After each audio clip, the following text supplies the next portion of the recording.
Nope, I got music too. There. Well, I just started it again, but let's jump back right in. Wow, let's jump right back in. Left off in the middle of combat, we might as well resume in the middle of combat. Now, here's what I want to do in this particular situation. You guys have this thing closing in on you fairly rapidly, but it is still hundreds of feet away. Mm-hmm. Now, I don't want to go round by round by round as this thing is slowly closing in on you, unless that's what you guys want to do. You want to go round by round? Yeah, engaging this thing? It'll be fairly quick round by round. There's only one... Yeah, I mean, there's only one enemy, so it could be pretty quick. But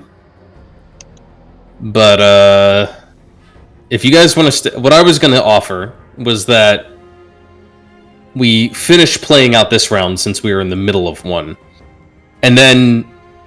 I guess we're sort of going round by round anyway, but basically, you guys can just call out your actions and what you want to do, and then I'll have the creature make its roll, and then you guys can call your things out. But it's essentially the same thing. I just thought it'd be faster somehow if we weren't going in initiative order, but it will be on you swiftly.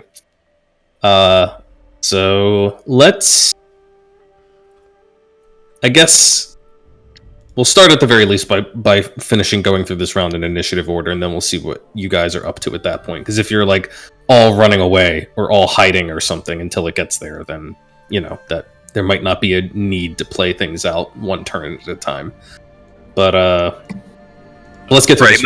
We have a plan. Might hit that point, but we got some ideas for the first one or two. Someone's just gonna cast Entangle and be like, "There, gotcha." How did you figure out our plan? We spent hours on that. Yeah, right. If that was our plan, we would have called it Operation Beanstalk. Operation David is what I've heard. Alright. I'm curious. We spent hours on this shit, so we didn't have to spend hours on it now. Alright. Oh, wow. I like to hear that. Who was casting Entangle again? Somebody was supposed to do that. I don't call it Entangle, guys. No, it's cool, it's cool. We were literally in here until, I think, 11 after last session with this game plan. I was wondering, I saw you guys in the chat for a while afterwards. We I was talked about like, that, too. Oh, man.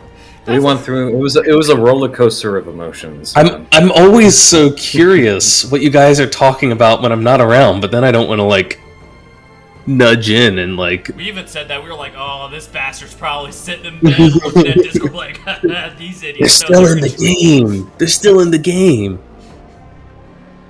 No. Okay. Right. So, we will pick up where we left off. I think Julius had just finished shooting to death the red-robed, flying, angel-winged figure. And so I think that's where we left off, was him taking it down with his action. So yeah, Ari killed it. Oh, Ari got the kill, that's right. Ari got the kill. Wow, Ari got the kill. Must be a proud day for a wyvern papa.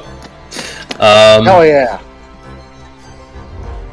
And I guess that means that we are picking up with Naz, and I should probably... Oh, you are on the correct page, and I should change the music up. Okay, so I'll get 4 rounds of Sweet. shots. Okay. All right. I guess Naz is realizing that we are about to get fucking swamped by this giant statue thing. I need a weapon. Anybody?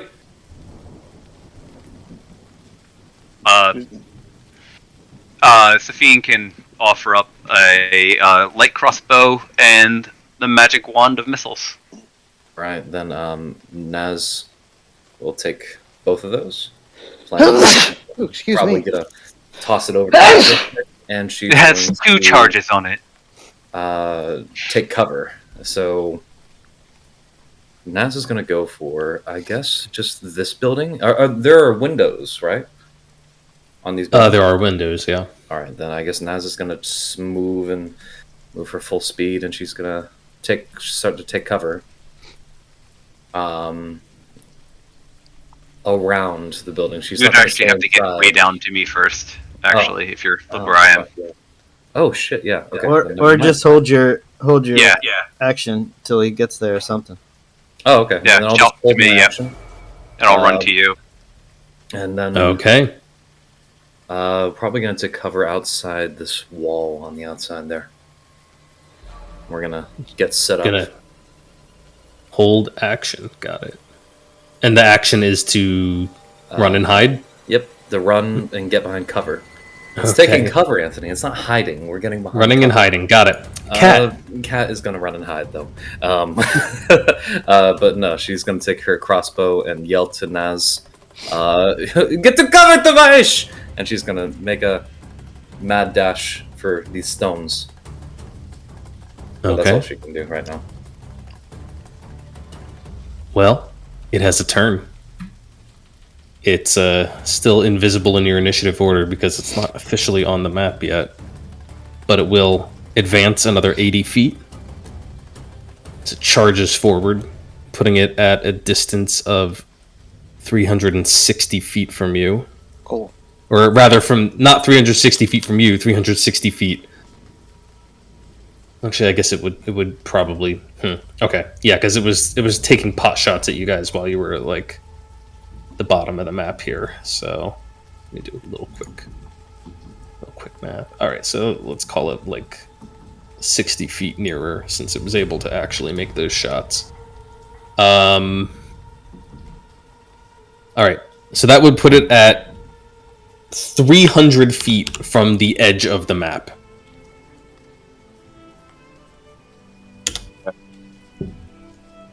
And as it is moving forward, it is still firing on you.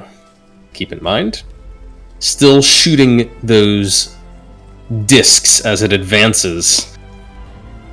And now it easily has any and all of you, at least within its long range. So that means it'll take disadvantage. Okay.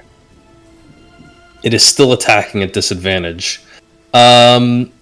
But remember, those discs hit multiple characters. I think I heard some whining, some complaining last week that some characters didn't get attacked enough. What? Who did that? I think I heard some whinging. They're right next to each other too. Perfect. Wait, what? Who said anything like that? Nobody said that. They're not quite close enough to each other to both get hit by a single disc. So let's give it a 50-50 shot. I don't like rolling d4s. I always like d6s better for some reason. So I'm gonna say 1, 2, 3. It's targeting Julius. 4, 5, 6. It's targeting 7, and therefore also Nimue.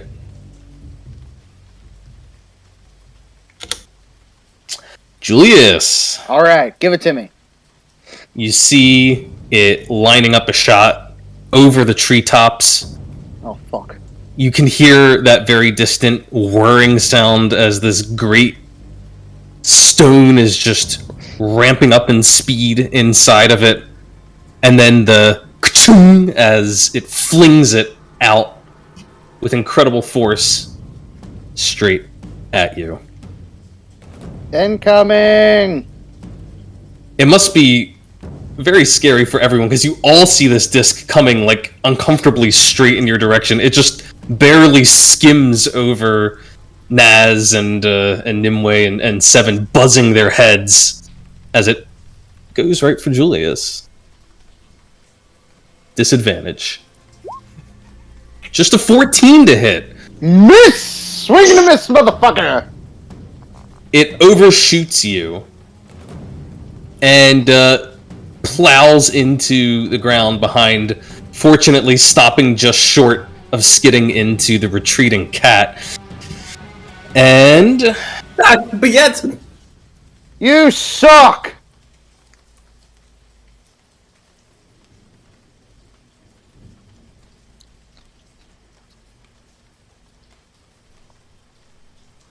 That's it for now. Ryland, it's your turn. Okay, so Go time. to start this turn off, I am going to move a little bit up some. Just get a little closer to the houses, but we've got some people that are still a little south of us, like Safine, who may need some healing, so I don't want to burn my Palm of Peace yet. So in the meantime, I'm going to reestablish my emboldening bond. Let's see. I don't know if it says I can only do it. Okay, until you use this feature again. Okay. So the 3 new people it will be established on are Airy, Seven, and Julius.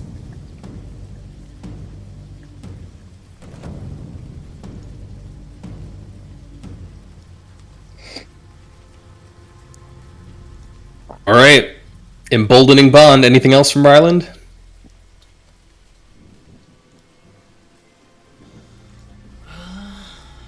No, that'll be it. Actually, just right there. That'll be it for Ryland. Okay, you put that on Airy and Seven and Julius? Yes. Okay. Just put a little, I don't know, a little something. Give him like a little green dot. Oh, a little green dot, huh? You can do a little green dot. All right.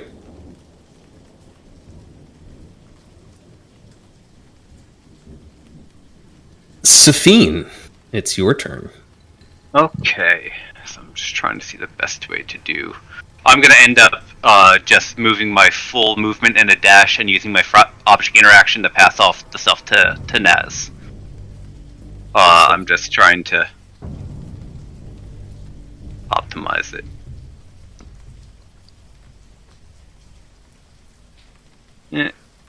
Yeah. I'm gonna pass it off when I'm here, and then get to here. All right. Hurtling over that low stone wall as you go, and trucking Nice. on. And I just say, I've got a heal if anybody needs one. Yes, I do. And I guess that's going to be Naz's action, and she's going to bolt to just about and take the items and, as we planned, go for the cover. Okay. In that case, Seven, it's your turn.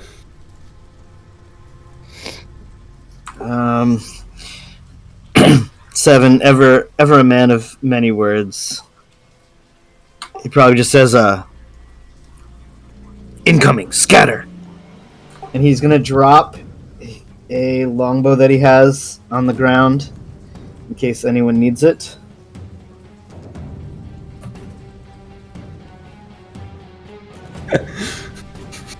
And, he's going to...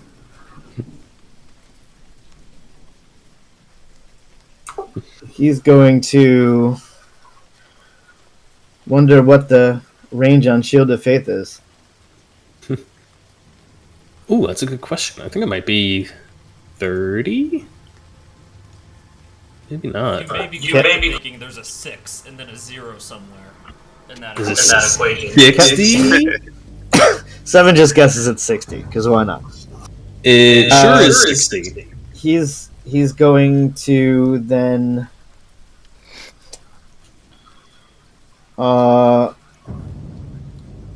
keep my first level slots. So he's just gonna fly forward to maybe here, and my blade spirit will come with me. Maybe get about 10 feet away from me. And he's gonna take the dodge action, and he's going to scream out that he is a infidel and an intruder in these lands, and that any golemish creature that has an issue with that can come file a complaint. And he's gonna stay there. All right. He'll take the dodge action, I guess. Yes, indeed. All right, Nimue. Nimue will. I don't have her sheet over You here don't- yet, Yeah, let me and I can't move her token. I I'll don't think. just give you control real quick. Let's see.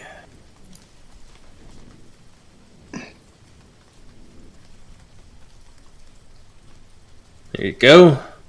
Cool. Nimue is going to immediately go over here. Free object interaction. She's going to pick up the bow and everything that Seven just dropped. She will pick it up. Then she will head over to Ryland for 15 feet of her movement. Total. She will go ahead and use a first level spell slot on Ryland for a Cure Wounds. So first level Cure Wounds incoming, Ryland. For 2 points. Okay. And then It says plus NAN for 1d8 plus NAN. what? It's not registering your wisdom modifier or whatever. Oh, Yeah. for some reason. So Which should 2, be pretty good. her wisdom modifier is a 4, so 6. For some reason. Let me go look Yeah. in the I was macro. like, she's wisdom based class, guessing the Yeah, heal. let me look at the We shouldn't- macros real quick. shouldn't be I getting 2 see at what this it level. is. 1d8 plus wisdom. There we go. There we go. Good as new. So so 6 points of healing is what it should be. And then 5, 10, 15 right over here. That's all of her movement because she's out of key points. She's gonna get on that side. Got it. Got it. Also, Okay. Anthony, I can't move my blade spirit, so I don't know. I think you were moving it last game. Oh yeah, you know what? I can just give you control of it real quick. There. It's just a token. It doesn't have any stats or anything. But you can Now, even though this thing's like 300 feet away, we see it coming. yeah, you can see it above the treetops. Cool. That's what I need to know. All right. Anything else from Nimue? That is all of Nimue's turn. Okay, she's on the move. I just gotta say, I love like one week in between to like plan and strategize. You guys had a pretty like intense kind of chaotic fight against all of these cultists, and then all of a sudden it's like somebody like called a football play and everyone's moving with perfect precision. Drop this longbow, cast the spell on this person, move. Anthony, we are seasoned adventurers. We've been here. We've done this before. We are a machine, man. Oh yeah, these guys are pros. And it's Mr. Wind's turn. Cool. Mr. Wind is going to move all the way over here. So that way he's behind this tree with his Yep. 30 feet of movement. Mhm. He's going to duck back out behind the tree. Aim his arrow because a longbow has a range of 600 feet. Mhm. Because I have sharpshooter, I do not take disadvantage at long range shots. And Okay. I am going to sharpshooter this motherfucker. So I get Alright. a d4 added to my attack rolls Mm-hmm. on this thing. So do I Mhm. not? You're not within 30 feet of anyone else with emboldening bond. Okay, You hold gotta on. Move area closer. They're 40 feet. Oh, cool. So Ares just got to be 30 feet away from me. So 40. And So- within 30 feet of me.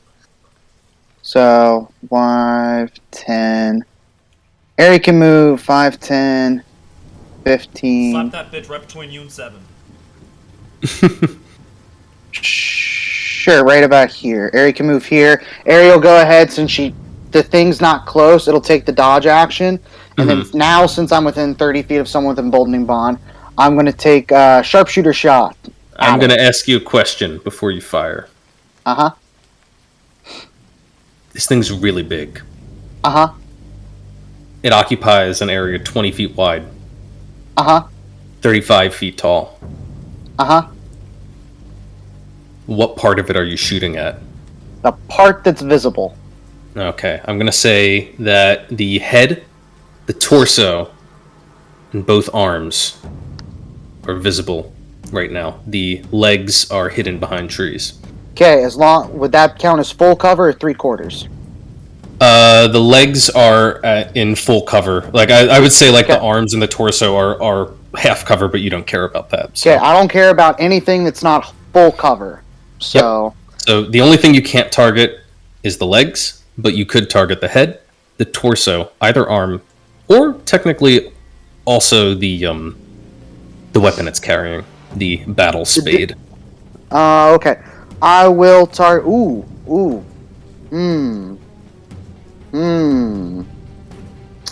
Ooh, decisions now. I'm gonna go for its arms. Okay, you want to go for its arms. Yeah, I'm gonna All go right. for its arms. Give me an attack against its arms. Then I roll a d4. So 4, 23 to hit. 23 to hit its arms. You do indeed hit the arms. Okay. That is 21 points of sharpshooter damage. Magical piercing. Oh, by the way, left or right arm? Which one's holding the spade? Right. Then the right. Okay.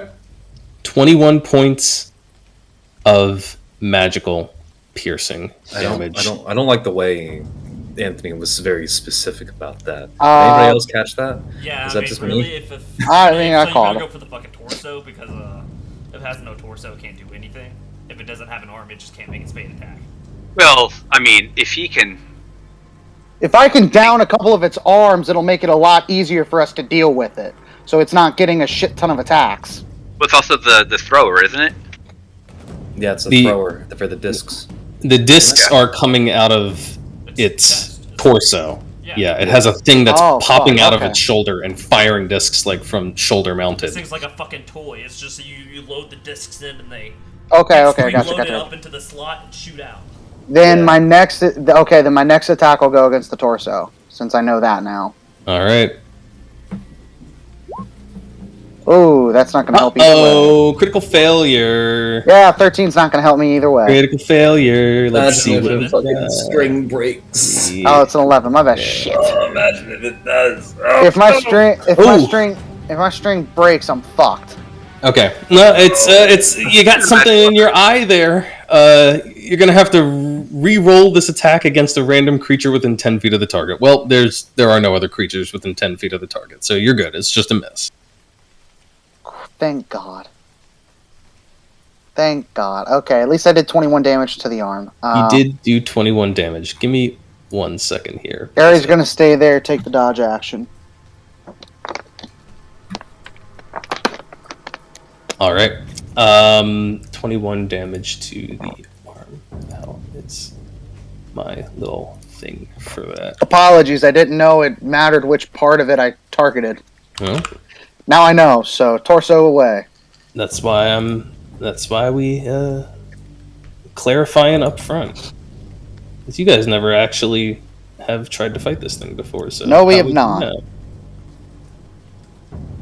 Give me 1 second here. One Mississippi. Okay, you're fucking hilarious. Funny guy, man. Thanks came up with the operation name all by myself too.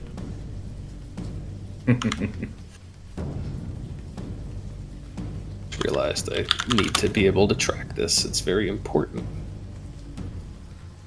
I don't like how this thing has individual body parts that have health. It's gonna pop out little mini sentinels. Please don't Totally say destroy it. it. Don't even Destroy fucking it. joke about that.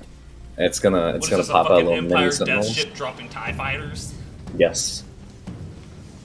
Little flying sentinels are gonna come out and start firing little toy discs at us.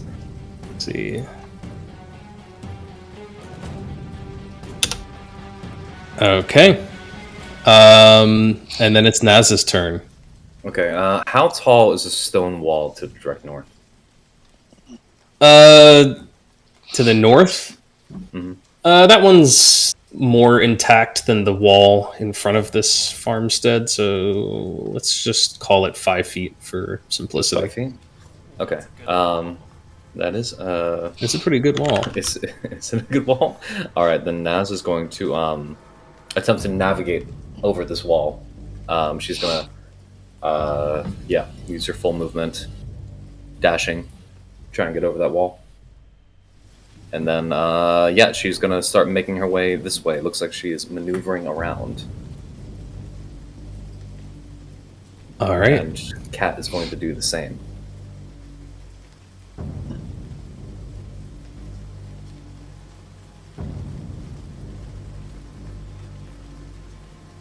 Starting to maneuver. All right, they're maneuvering, getting behind these buildings here. It's going to take its turn. Continue advancing. 80 feet.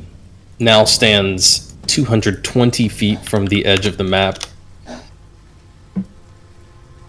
And it just got shot. It just took damage. That's going to make it real easy for it to target Julius again. It will take aim. Okay, what? Take aim with its disc. Remember, Sure. deals damage in a radius.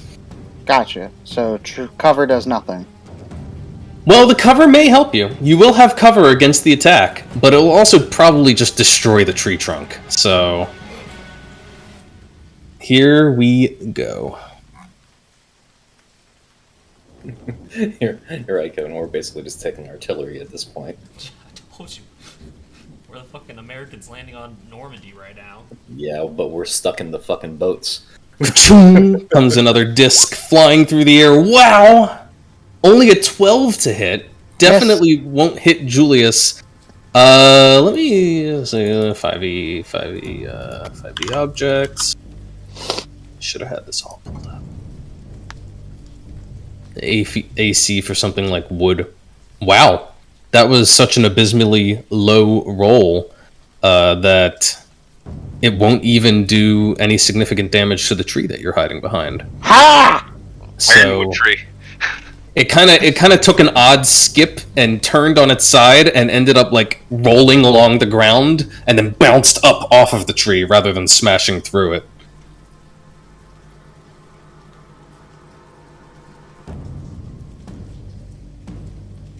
Ryland, it's your turn.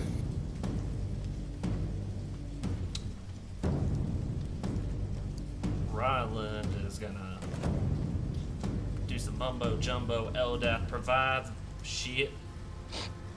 And he is gonna target 7 with a shield of faith.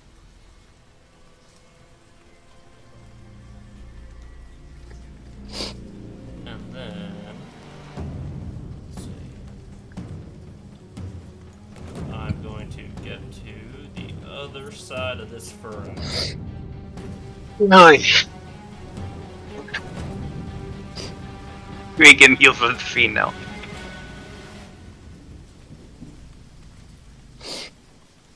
And that's gonna be for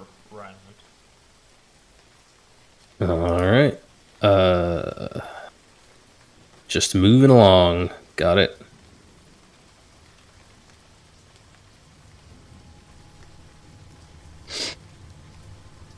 And Safine. I'm going to dash to the well. Is that an action to open it or a free object interaction?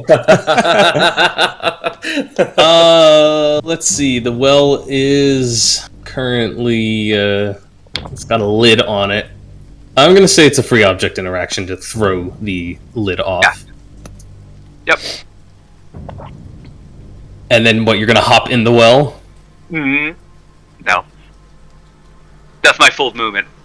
Okay. Bonus action, I don't have anything as of right now that I can do much. I'm gonna do questionable shit later. I'm glad to hear that. Like, there's people around me, right? That aren't on my team. All right, 7. It's your turn.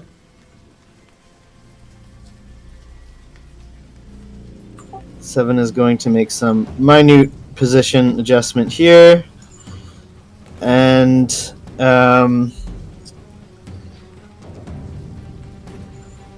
he is going to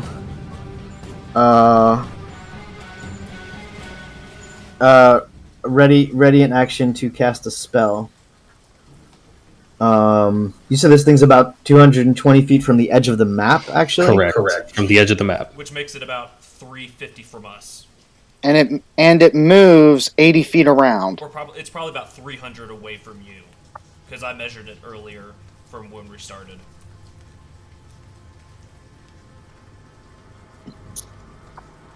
I mean, you can just measure to the edge of the map and add 220 to that, and you'll know exactly how far it is from you.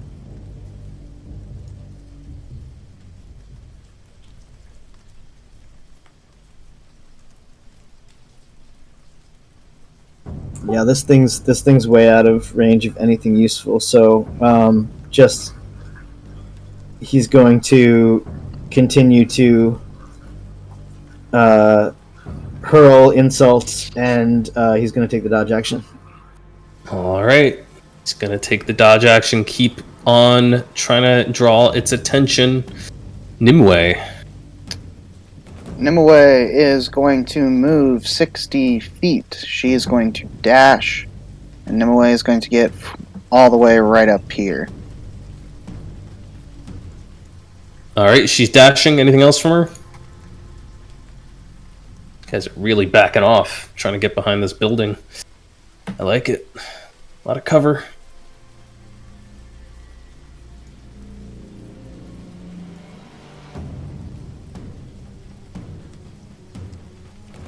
That's Nimue's turn. She can't do anything once she gets there. Right. Got it. Okay.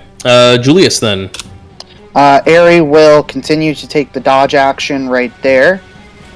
Julius will tuck out from behind the tree and will sharpshooter shots again, this time aiming for the torso. All right. And that is a d4 to hit with that. So, 28 to hit. 28 is a hit against the torso. 22 points of damage on the torso. I'll use Ares' reaction. An additional 4 points of fire damage. Okay. Let's see here.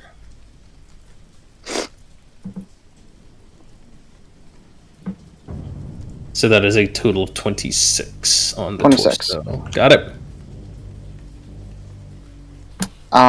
Then I will do...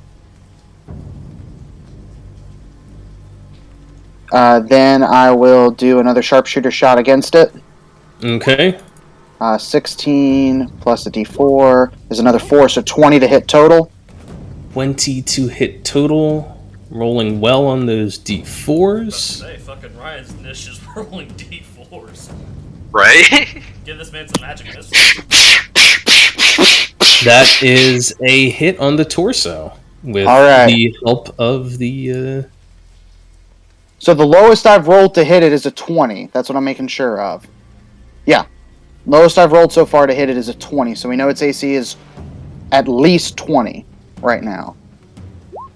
23 more points of damage. Very impressive. And then duck right back behind the tree. Aerie takes dodge. Another 23 points of damage. Got it. And he jumps back behind the tree. That brings us to Naz and Kat. They're,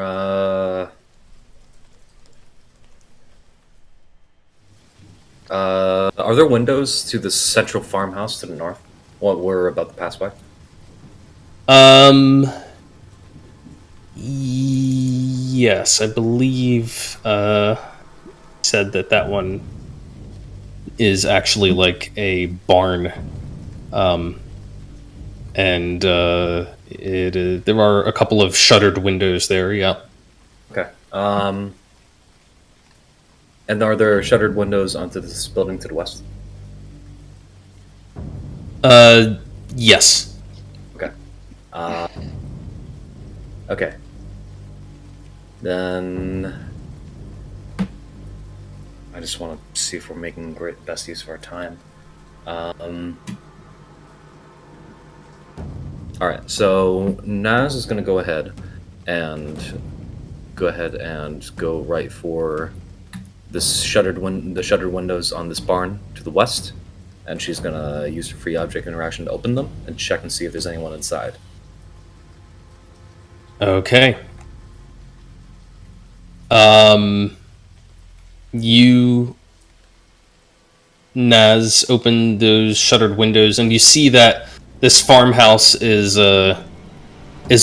quite large on the inside, and seems to just have one or two main partitions in the whole thing. You'd guess there's probably one that divides it, like the top half from the bottom half, about halfway down, and it looks like that is kind of further subdivided front to back. So kind of, it's just sort of divided up into 4 quadrants pretty simply. Right now, she's looking into the front quadrant. It seems to be an entry area, sort of living area, eating area, and there is nobody in it. Okay. And there wasn't another window I can look into, another partition of this? There's like one to the rear here as well. One to the rear, like up here? Yeah. Okay. Then I guess real quick, the last bit of movement. I guess she can't really open it, can she? Here, just gonna put. I guess she's going to continue. Just I'm gonna throw something on the map so you have like a reference. Okay. Like there and there. All right. Oh, I see. Okay. Let's see. What else I can do right now? I guess Naz is just going to continue moving this way, having been kind of satisfied with that, and Kat is going to keep maneuvering around this building and making her way over towards this chicken coop area, but both of them are remaining behind cover. All right. We're gonna say that the barn also has some very simple windows that you see shutters, but there's, you would imagine there's not panes of glass in there or anything that are like right here. Anything I would see just passing by? Without they're closed at the moment. Probably just okay. closed against the weather. All right, sounds good. Fuck it. Kat will just use her free object interaction before she takes her full movement. Open this one up. Just check this out real quick. Throw one open. Okay. You see a couple of barnyard animals. It looks like there's some sheep and goats in there that are kind of staying out of the bad weather. You also notice that there's a couple of horses that are in one of the stalls. They seem to be pretty freaked right now. All the sounds of fighting outside. You can tell that they're agitated. All right, maybe that'll be a good distraction or avenue of escape if it comes to it. Okay. Then she's going to take the rest of her movement, come over here, and just stay behind cover. And that's okay. Her turn. Staying low. All right, Mr. Wind is putting out a good amount of damage against this thing. It's not really keen on that, so it's going to keep targeting him, and maybe it won't roll a 2 on its attack this time. Oh, it rolled in a 2 last time and it got a 12? Oh, shit. Continuing to move forward, it covers another 80 feet, which will put it at, let's see, it was 220. It is now, you can do math, Anthony, 140.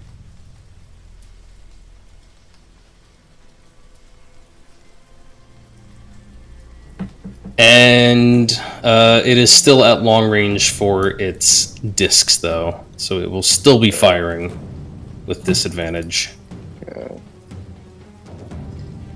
Let me know when it is within 90 feet of me. Well, you should be able to see when it's within 90 feet of you. Yeah, it'll be on the map. How about a 25, Julius? Yeah, no, a 25 will definitely hit me now. All right.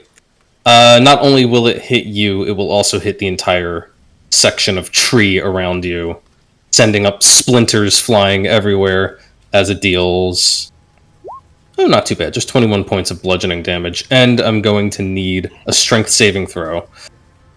Strength save, not a dex save. Strength saving throw. You said 21, correct? 21 points of bludgeoning, yep. Cool. I can handle that. Strength save. Nope, I'm prone. You get knocked down, bowled over by the force of this thing hitting the tree and you. Consider that entire section of tree to no longer be cover. Got it.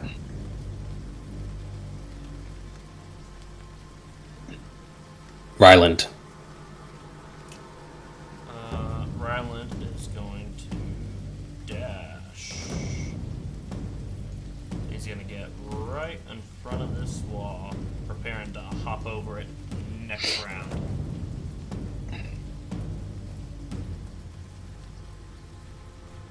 And that's going to be it for Ryland. All right. Let's see. Safine?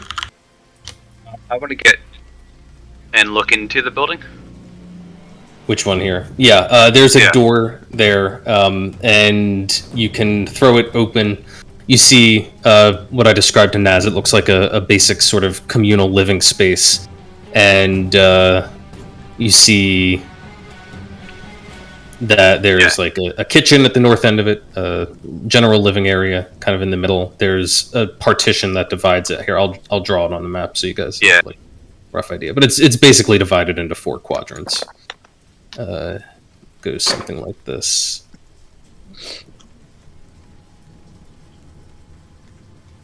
And divided pretty much right down the middle, like from here to here.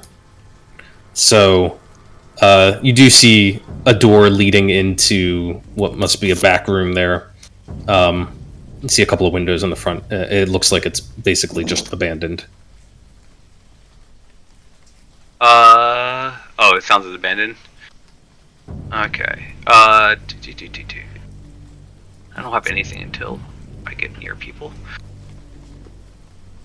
You know, we haven't heard screams, we haven't heard anything like that, so I'm gonna assume that it's empty.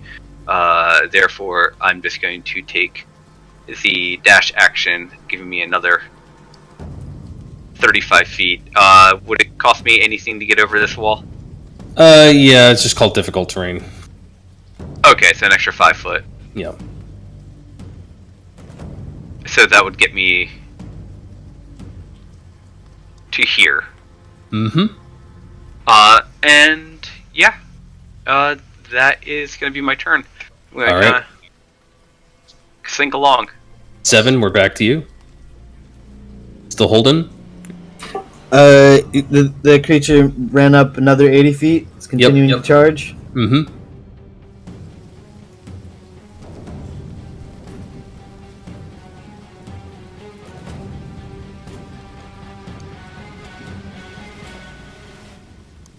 Alright, 7's gonna reposition to about here, and he's going to call out to Aerie and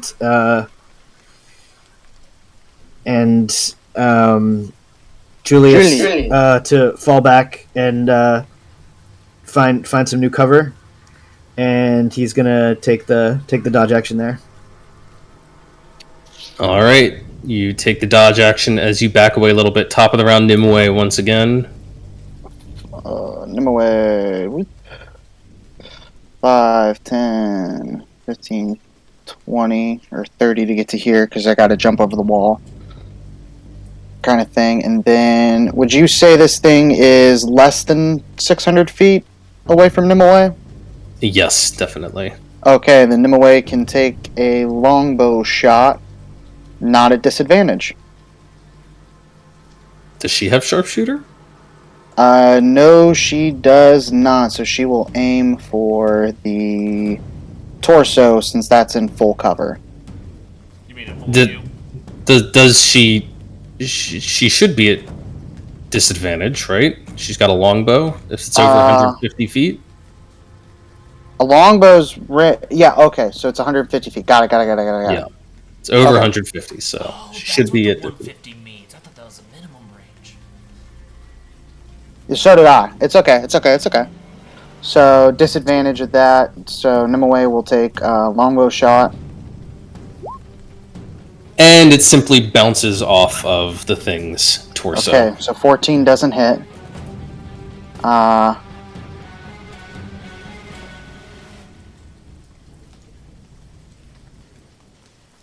And then she will try again to hit it. 8 won't hit.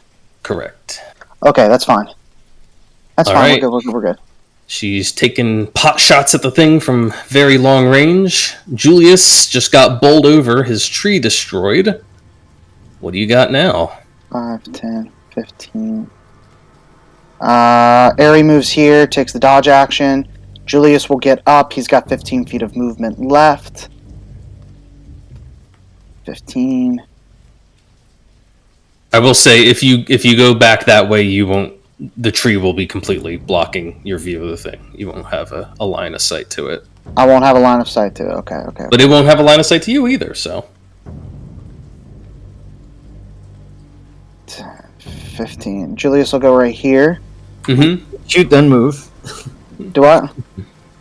Like, no line of sight to you is not a bad thing. Yeah, It's you can not. shoot and then move to out of line of sight. Oh, okay. Duh. What am I thinking? Okay, you're right. Tunnel vision, because we're just so like, oh my god! Yeah, so Julius will just go ahead, take 2 sharpshooter shots at it. all right, ka-ching, ka-ching. That's not the sound a bow makes. What does a bow sound like? And then D4. It That's not going to hit. depends if it's hitting metal. It's more like Little a whoop. Yeah, little creaking sound. Second round. 14 doesn't hit. Nope. Okay, damn. So 5, 10, He got a 15 little, right here. little jostled by that big hit from it before, and both of his shots It's okay. go wide as he backs off behind the tree, like in amongst the branches and out of sight of the thing. Aerie will take the dodge action. Cool. Naz and Kat? I guess I guess we're just going to keep maneuvering around the cover. There's not really much we can do in terms of prep. Nope. And we should probably wait until this thing gets into range. So I'll just go ahead and move them. We're going to start gathering up around this chicken coop kind of thing. And I guess Kat is just going to, just move there. Going to have her bow out and ready while Naz is maneuvering into position. Mm-hmm. I guess that's it. All right, everyone's repositioning, including it. The golem closes now to a mere 60 feet off of the map. Still putting it some couple hundred feet from some of you, especially those of you in the back. But it is now rapidly closing in on you. You see it lining up another shot. It is scanning for targets, doesn't see Julius anymore. Could take a shot at Aerie. Could take a shot at 7. Let's do 7. It's been hurling insults at it. It's only high time. I think 7 has probably taken the time to take out some paint and write the word intruder on his chest by now. He's desperate. Prestidigitation neon sign intruder here. Yeah, right?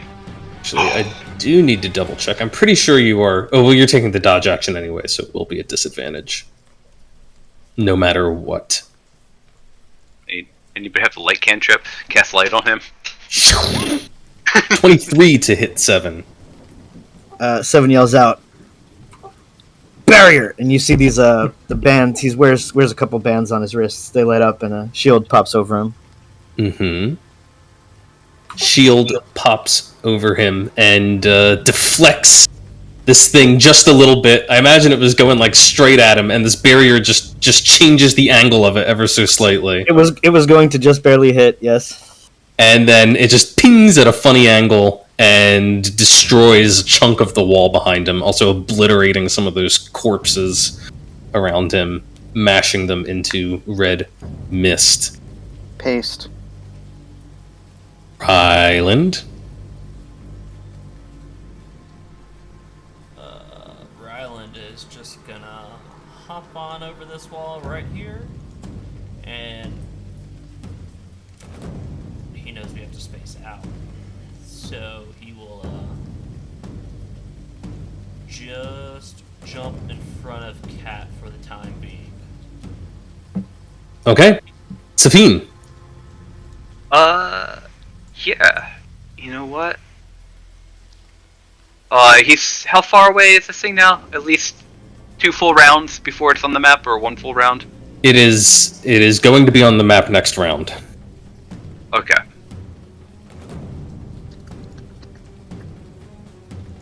But yeah, I'm gonna dash until here. And then I don't have any bonus action stuff. Did we know if did we check in this window already? Yeah, you've seen a barn in there. No peasant fodder. Jeez. Yeah, maybe up closer to the house. I'll get there. Okay, I'm gonna stop there. And that's my action. All right, backing off. 7. Thing's got to be getting close to your range. Oh yeah, I think he is. 7's gonna reposition right here, and I don't know which angle this thing is approaching from. Is it this furrow that he's running down, or? Imagine it's basically due south of you. It's a smidge to the right of that, but it's roughly like that. Okay. In that case, he'll come to here, and I think that puts me 115 feet to the edge of the map, and he's another 60 away. Mm-hmm. Cool. Well, in that case, Brimstone comes forth and flashes, and some of you can probably barely make out in the distance a glowing image of Brimstone right in front of this thing's chest as it goes boom. So since question, Anthony, since Mm-hmm. there are multiple targets of it, Mm-hmm. do each part of it have to make a dex save? Oh, don't you worry. I've already accounted for what happens if it gets hit by an area of effect spell. Damn. Let's see. So it's the range on Fireball is 150, and then you've got another 20 feet, right? Yeah, I was trying to position to get in range, but I mean, if I messed that up somehow, then please tell me. Let me do the math real quick because it's really close. If I'm not, then I'll just hold my action until it is in range, and then It's literally it's 5 feet outside of range. So if I don't know if you have 5 feet more of movement, but you can just step up a little bit further and fire at it. Yeah, I can do it from here. Okay, then you can take the shot and catch it just at the edge of the fireball. What are you trying to hit with the fireball? The head, the torso? Trying to hit all of it. Right. Well, I plant the thing in its chest.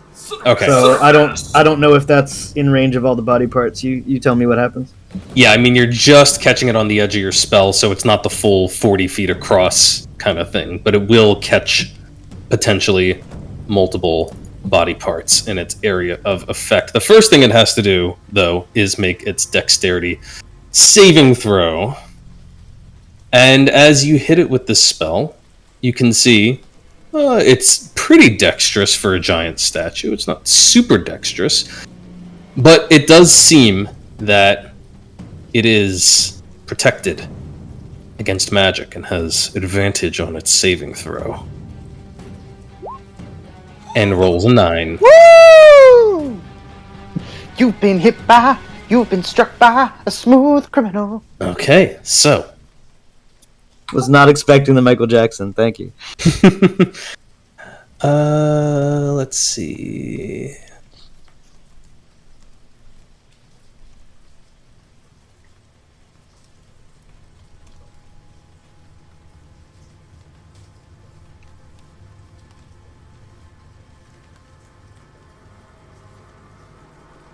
So, the part of it,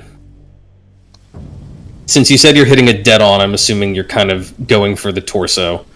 The part of it that you hit directly will take all of that fire damage. The parts of it that are adjacent, in this case I'm going to say, just because you can only really catch the edge of it, it's going to be the head and the arms, each of the arms as well. They will all take half damage from that. So 17 fire. That is a big fireball. Nice. Pretty good roll. Yeah, I'll say. And an abysmal saving throw, for that matter. So that's half of that is 17 to the head and to each of the arms.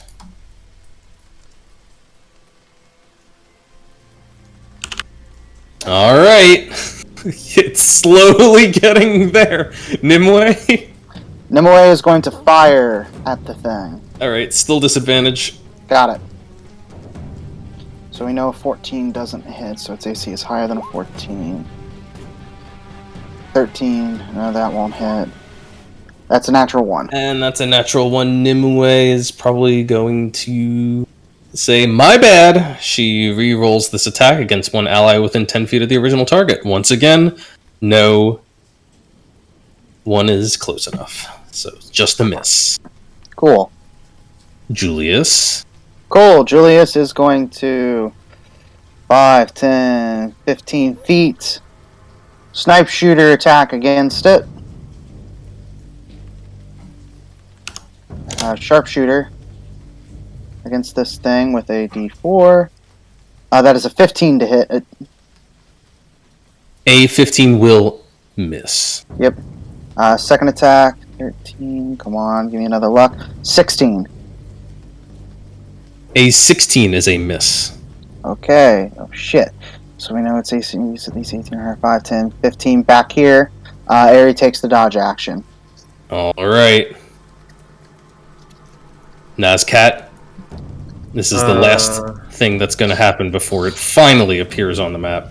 Alright, then in that case, Kat and Naz are going to set up, holding their actions with their crossbows right on the wall, ready to fire as soon as it gets within range. What's the range on a crossbow? It's 80 to 130. I was about to say, because it's 120 feet just to like the front of the wall of the courtyard. It's just 130? I feel like it must be much higher than that. Light crossbow or 3. Oh, I'm sorry. Take that and just throw 320 on there. Okay. So 320 to hit. Can we? Yep. So disadvantage. Disadvantage. Yep. Do we both want to fire right now? As soon as we. You're still going to be at disadvantage. Like, what's the disadvantage range? It's like. Courtyard. I will Yeah, try to get it so- into your range. I can't promise anything. That's fine. You know what? We're both gonna take a pot shot. Yeah, we're both gonna just take a pot shot. Pew! Natural 1. Love to see it. Fuck me. All right. Let's see. That was Kat. And Naz. Kat But yeah, that has was Kat. His yeah. a moment of confusion and doesn't add her proficiency bonus to her next attack roll. Doesn't matter. It misses anyway. Oh, okay. Naz. Oh wait. You only took one shot each? Yeah, I guess we can't take 2, can't we? it gets reload feature, doesn't it? Oh. Oh, it does have the reload feature. You're right. Then no, we are not going to do that. Good We're call. just going to reload. Unless you are crossbow experts. All right. Yeah, no. Another 80 feet forward. It puts it firmly right here. Oh, there it is. And it is going to plant its feet, take a good hard look at 7.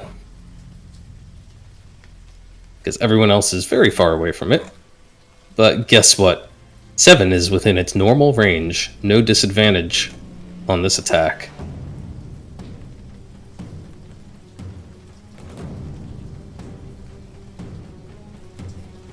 Oh my god.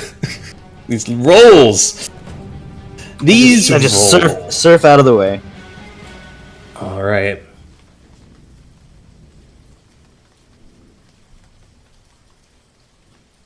Let's see.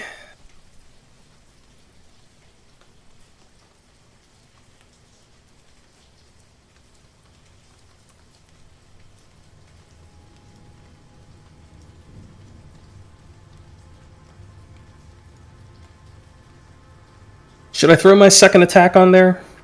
I think I will. I've been saving them since it's been slowly closing in and firing at disadvantage. But now that it has a much better chance to hit, it is going to take its second discus shot for the turn and try to hit 7 again.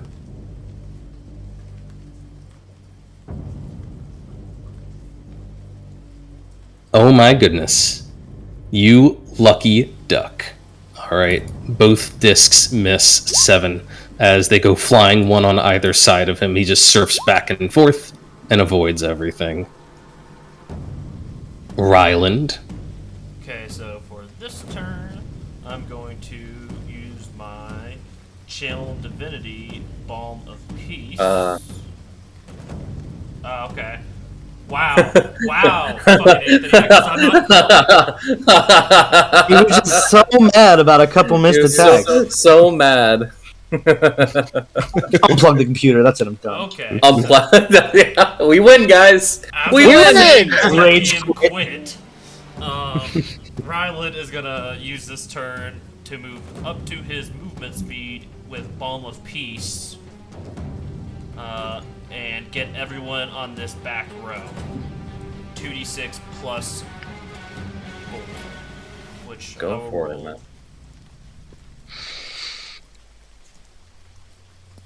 Whew. Plus 4? 14. Oh, it's just we already added in. Good stuff. Yeah, so Safine, Naz, Nimue, and Kat will all get 14 HP back. Good stuff. Good stuff. Nice. Alright, healing up the back line while 7 is holding this thing's attention in the front. Safine? I am going to cast Cure Wounds on Ryland. Since they look a little hurt here, sorry. Gotta press it from this page. Level 1? 8. Okay. Okay. And let me add my 14 here real fast. Before I forget. Okay. Okay. And then yeah, I don't need to use my. Am I able to see it now from my brush or no? Or am I still like full cover? I'd say you're still full cover from there. You can certainly hear it approaching. You can hear the footsteps. Gotcha, but mushing into softs, but it's but not I in can't- sight. But I can't hit it from here. Right. Okay. Is there- No, that is going to be it. Maybe just because it seems smart to spread out a little bit. There we go. Okay. 7? Definitely in range now. Yeah, he's definitely in range now. I guess seeing him approaching, probably 7 is Um,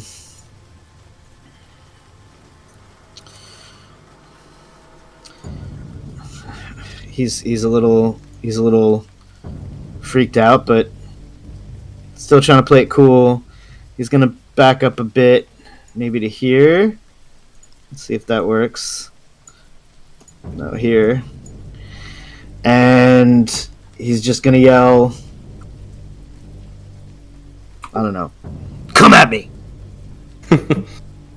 You're the say chick.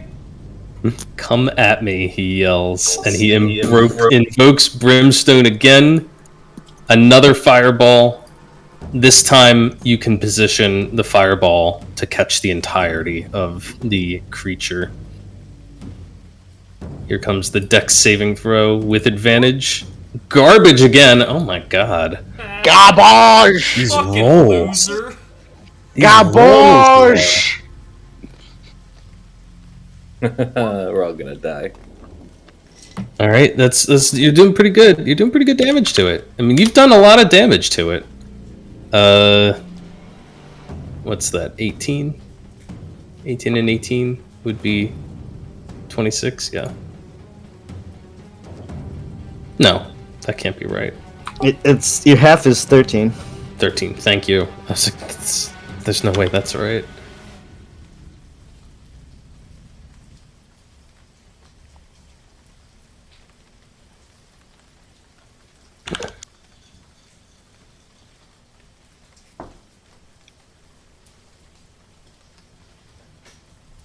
Oh, let's see.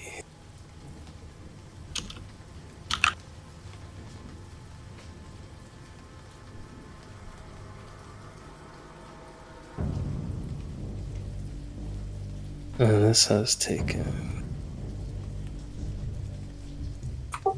And then I guess to end my turn, I'm gonna move the blade spear a little.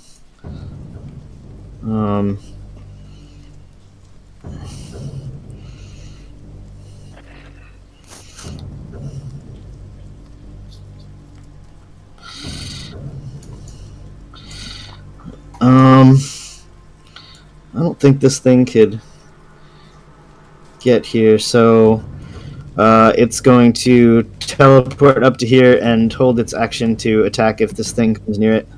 Okay. Julius. Aries gonna move here, I think. Let me measure real quick. Okay, right here, right here. If Julius moves right here, am I still in full cover? Yeah, until you get out of that section that's all tree, I'm gonna consider that full cover. So right here, Yeah. I'm not in full cover. Cool. Correct. So then 2 sharpshooter shots at it.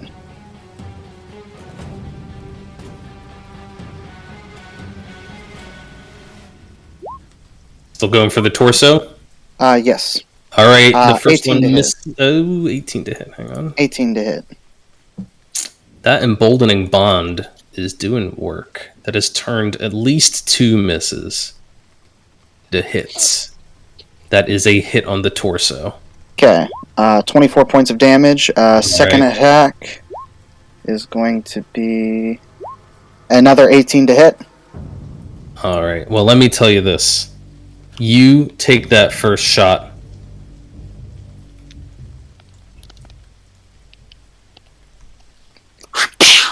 And you have been focusing on this thing's torso as it's been advancing the entire time. You've been puncturing it with arrows. Your magical arrows have been piercing right through it. The fireballs keep catching it dead on. And as that first arrow hits the cracked and charred surface, you see that huge chunks of it shatter, including that whole pauldron section that had the disc flinger on it. It seems to be causing it to malfunction. You can see that the flinger has become like misaligned on it, and it's making this awful grinding sound as if something inside was scraping against itself. You feel like you have disabled its torso, although the entire thing is still moving towards you. But the discus is out of play. Correct. Yes! Huge! AoE out of play, that's huge. That's huge! Now what do I target with the second attack? Head, each arm, legs, and the battle spade. The legs are in play now. Now that it's on the map. Just take out its arm, dude. The one you already shot. Yeah, I'll do the other. I'll do the one because the arms got hit twice with burn damage and once with mine. So I'll fire at the arm that was holding the spade that I had already damaged. All with right. An 18 to hit. That was an 18 to hit the right arm. That is another hit against that arm. Another 22 points of damage against that arm. 22 more points of damage, and you can see that right arm looks like the edifice is starting to crumble as well, but it is still holding together for the moment. And Naz, then 5, 10, oh, 15 for 10 right here Oh, for yes. my. I still have 5 feet of movement, but back into the tree, full cover. Right, run away. Got it. Naz and Cat. Alright, No. shoot and scoot, baby, shoot and scoot. They shoot, scoot, and boogie. It's not what that Firing means. from cover. Never again. They are... Ooh! Oh, wait, is that disadvantage? Damn. It is unfortunately disadvantaged, but an 18 is still a hit. What are they shooting at? I The guess arm. shooting at the arm, yeah. Shooting at the same damaged Good job, arm. Naz! It's just 3 points of piercing damage. Just 3 points of piercing damage, which you quickly realize with a mundane crossbow is halved by its damage Oh, resistance. sweet! Good stuff. We're gonna scoot now. So we're just gonna, this way, and we're last 5 around the chicken coop. We are bugging out of there, and we're going this way. Alright. It is going to take its turn. It effortlessly vaults over this downed tree, simply striding over it, and begins its advance. It looks down at the tiny little sword thing there, and opts to move more than 5 feet away from it. How very perceptive of it. Sees no need It's to okay to run away, Anthony. engage, because it also saw the caster, and it seems to have an eye for the caster. The only question is, can it hit the caster from here? And my joyous answer is, with the tremendous reach of its battle spade, it sure as shit can. What kind of reach is that? 30 feet, baby! It's a Oh, shit. 35-foot tall creature, and it's wielding a staff that is as tall as it. It will swing that thing around, and bringing down the spade to ground level, it is going to take a swipe. Is it holding the spade in both hands? It is using both hands to wield the spade, yes. Got it. Take one out, the spade's gone. That's a big presumption. I mean, One stomp and one fist attack. Let's see. Well, can only make one spade attack. The question is, which one should we go with? That one deals the most damage. We could do that one. Let's see if we can... God. I just know he's going to roll high. Son of a bitch. Alright. Let's go for this one. It is going to take the spade, and as it advances, it is going to kind of swing it around. It does a very acrobatic move where it hops up in the air, and as it does so, it brings the spade under its body, gaining momentum as it swings it up over its back, and then flings it down, smashes it into the ground just in front of Seven, and sends a rippling shockwave out. towards him. 7, I'm going to need you to give me a Constitution saving throw. Oh Con no! save on a rippling shockwave? Oh yeah. Okay, you guys Yes. add 1d4 to it. Add 1d4 to whatever you roll. Oh, we're all gonna die! Will a D4 help me here? A D4 will not help you here. Question: the emboldening bond. It's whenever they take damage or are hit by an attack. Whenever they're about to take damage, I'll post it. Just make sure. Whenever they take damage, someone else affected by emboldening bond can use the reaction to take the damage instead. Gotcha. Roll the damage. Within 5 feet of the. You have to be within 5 feet of it him. teleports to an unoccupied Oh. space within 30 feet. Okay, within 30 feet. You have to be within 30 feet, and then you teleport to an unoccupied. Areas within 30 feet of 7. Is about to take damage. So you would have to choose to do it now. We don't know what the damage is. Just do it. Come on. Yeah, no. Ares, Please, he's like, Ares, please. Ares gonna take the damage. That'll be impressive. Just know that you are now out of the emboldening bond chain, so you'll have to move closer. Yeah, that's fine. Let's see. Well, Where- Ares can always move. Yeah, Ari can go back to where they were if Ari doesn't Yeah. dissipate into dust. Yeah. Yeah, okay, so it is going to take all of the following damage. First, we have bludgeoning damage. First. It's probably not going to be that bad. Just 15 points of bludgeoning damage. Okay. And it's also going to take thunder damage from Ooh. the shockwave rippling out, blasting it, bursting Ares' eardrums, perhaps. Another 17 points of damage. 17 is 32. Ares still up. Ares is still up. Very nice. However, there's another little issue. Ares is going to be stunned until the end of the golem's next turn. So it takes all of the effects with it. Yeah. Okay. Well, I mean, it's the only thing that took damage, so, I mean, we could say 7 is stunned. Ariel gets stunned. That's fine. Alright, and Ares Ares is now 5 feet from 7. Yes. Lovely So let me move her. teleportation. There we go. Within 5 feet of 7. That's more than 5 feet from 7. Just needs to be adjacent.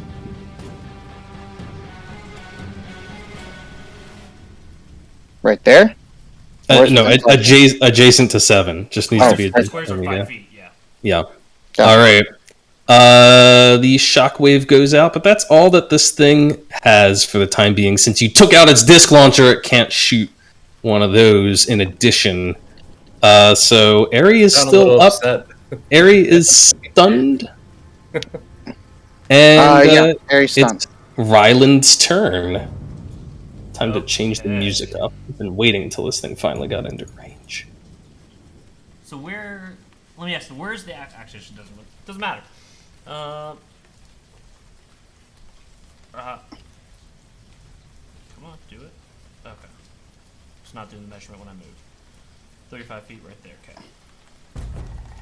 Ooh. So from I don't- here, What's that music change, Anthony? Uh-oh. Make me nervous over here. from here, I've got line of sight, and I am within distance. And from all the way back here, I'm going to target that arm that everyone else has been hitting, Okay. and I'm gonna shoot out a guiding bolt. Ooh. An 11 will not hit, though, I'm afraid. Okay, that's fine. And that'll be it for Ryland then. That's it for Ryland. Safine. Yes. Okay, so we are making it out that way. Where's That the... hasn't moved forward yet. Okay, I'm not muted. I am going to take the dodge action and move 30 feet. Last turn. Okay, the dodge action. I wanted to put that shockwave on the map for you, by the way. Right about here. just put it right there. It's just gonna live right there from now on. All right. And dodge action 7. You just had a very near blow. Aerie leapt in the way and somehow saved you from area of effect damage, which I won't even begin to think about. But Aerie's a tank. Let's go. With Kwaorimi no Jitsu or whatever the log no Jitsu is in Naruto. Substitution Jutsu. it throws itself in front of 7. Its wings like shelter him as it gets pelted by this wave of rubble and the sonic blast. What do you do? I don't know if 7 would know this, but he clearly knows that its different body parts are taking damage somehow. Yeah. If he were to use a booming blade on this thing, would it effectively sheath the whole creature or just the body part that he attacks? Booming blade. That is a fascinating question. I'm gonna say since it's not an AoE spell, it would only hit one body part. Okay, so if I were to do that to his arm, if he uses his arm, it takes damage? Yeah, exactly. So you could hit the arm, and the second it tries to make an attack, it'll take damage.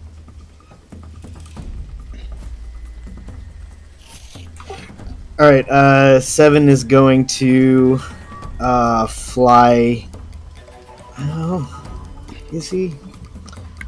Check.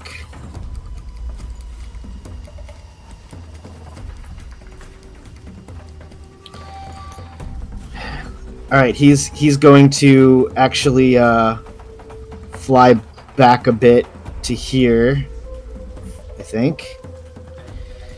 And he is going to launch a Magma Bolt at the arm. Alright, a Magma Bolt. It's just Bolny Bond. Yeah, I can get to a 17, but that still wouldn't hit. 17 is a miss, as the Magma Bolt flies past and it narrowly avoids pulling its arm out of the way just in time. And then my Blade Spirit is going to teleport up next to it. Oh, very nice. And attack it. The first one will be with advantage. Now, does the Blade Spirit have flying? Yes, 40 speed, 40 feet flying speed. But So but it gets a bonus action 30 feet teleport as well. Okay, so what elevation is it teleporting to? That's going to affect what it can hit. I assume it's trying to get to where it can hit the arm. Okay, so if it's at least 15 feet off the ground, it can hit the arm. Okay, so 15 feet then. All right, so it's 15 feet up. And I'm trying to find the attack roll thing. I did make one. This is not helpful.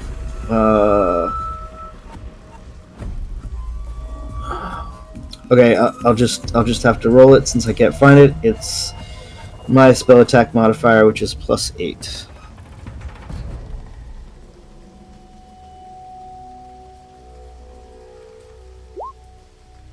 Ooh, that is very nice. That is that's a hit. Did you say the first was at advantage? Yeah, I just rolled again to see if it crits, but it doesn't. So it'll hit. So it takes that, and that, and that 7 points of damage, and four more. So it takes 13. 13 total. So I imagine this little thing just teleports up into the air right next to this thing's arm, and then just goes crazy on it with all its little sword arms, just jabbing them into every crack, every seam, and ripping away chunks of stone until the arm begins to crumble and falls away. The arm is destroyed. Like next. And then it's just gonna drop down 5 feet and take a swipe at one of the legs. Okay, let's see. The legs. That's only a 10 to hit. The legs are positioned from 0 to... Yeah. You can hit the legs from there, but a 10 will miss. Okay.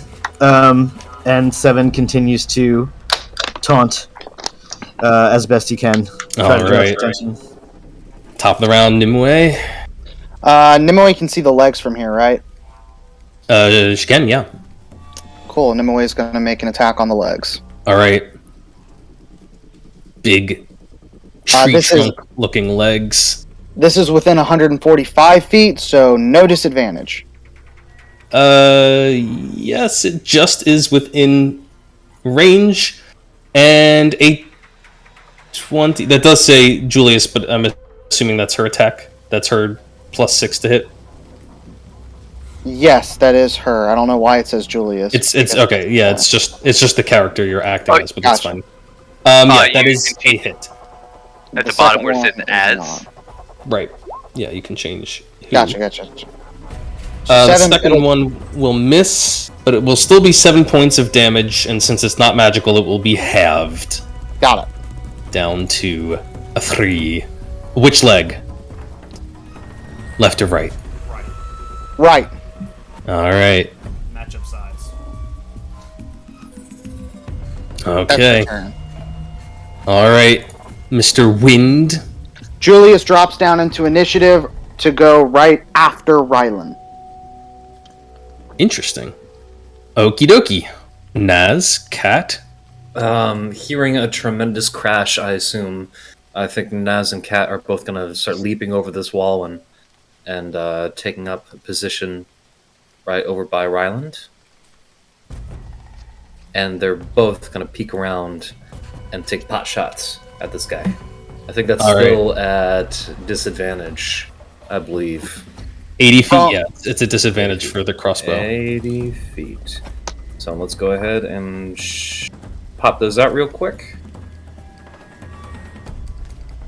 Yeah, and I imagine you Neither. guys are hitting the thing. Your bolts are just bouncing harmlessly off of it.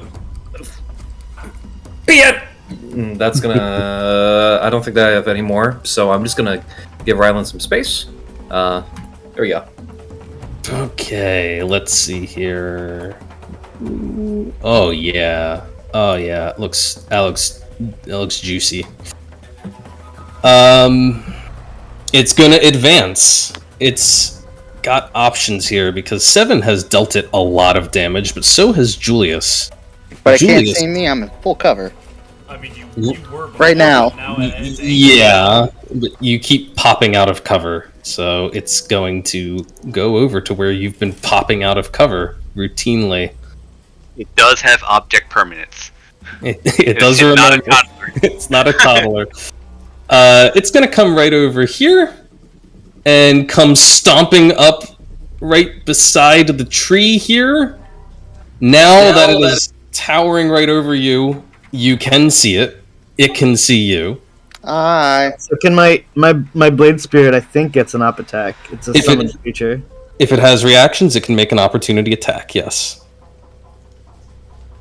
An 18 against The same leg. the same was- leg is the a right hit. leg. I'm about to get fucked so hard. You'll be fine. Takes that plus 4. 10. Yeah, 10 damage to the leg. Anthony Frost fine. though. In a beautiful spot. Midnight stretch. I know, right? But pretty I green. think since, I got it. okay, so since he froze, that means I can move and no attack of opportunity will happen, right? Also, you can That's put your code. hunter's mark on this thing now. Exactly, that's what I'm thinking. Now so much more damage is about to happen. Yeah, but you probably don't want to try to tank it too long. No, I can safely take one more hit and then I'm in the danger zone.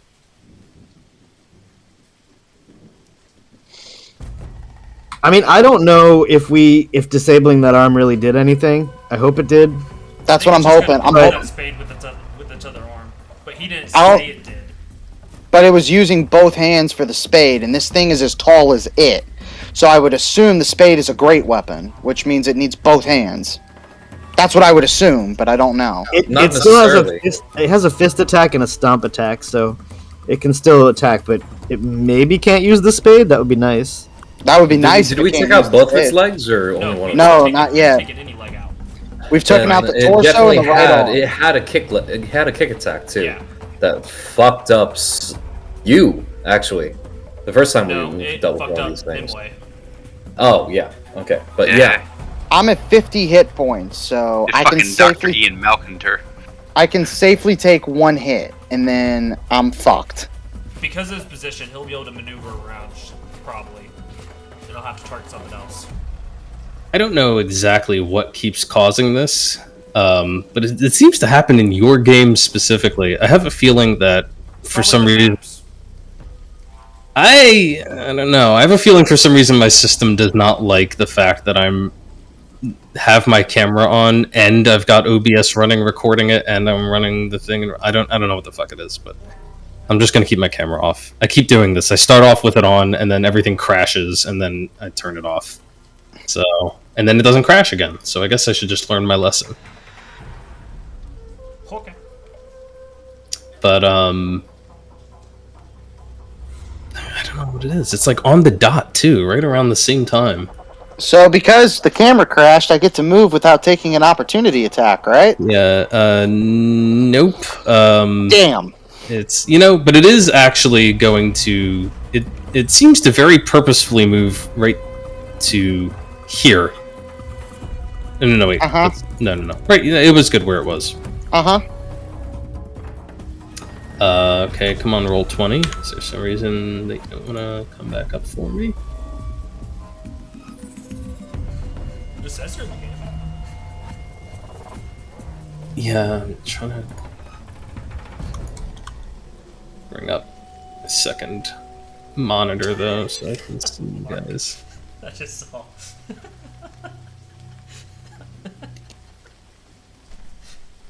There we go. Gonna hang that in my bathroom. Right?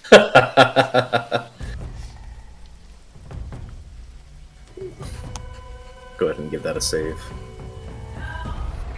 New background. Yeah. Let's see. It is going to first take a swipe.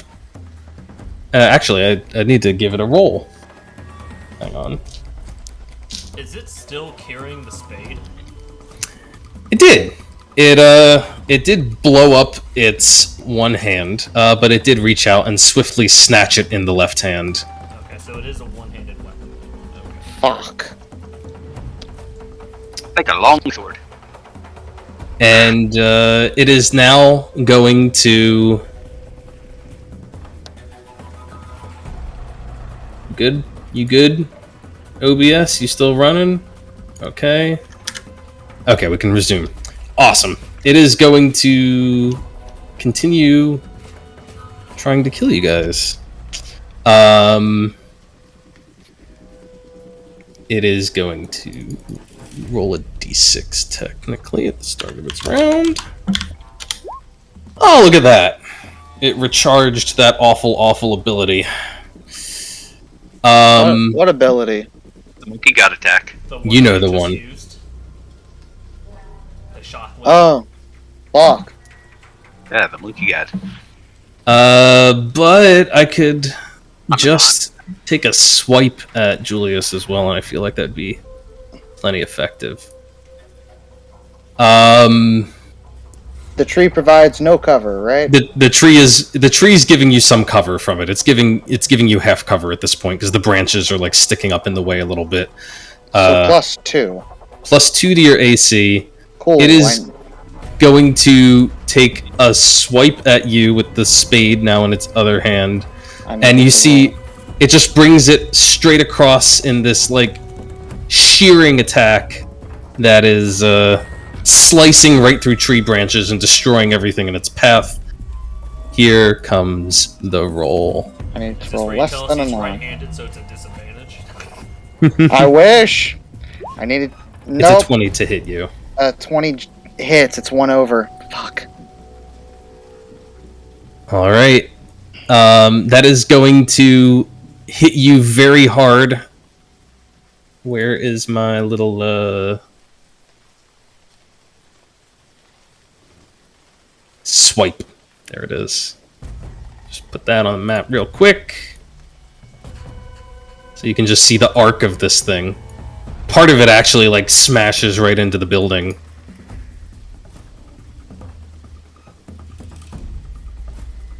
As it cuts right through chunks of the tree, hits Julius, and deals him 34 points of slashing damage.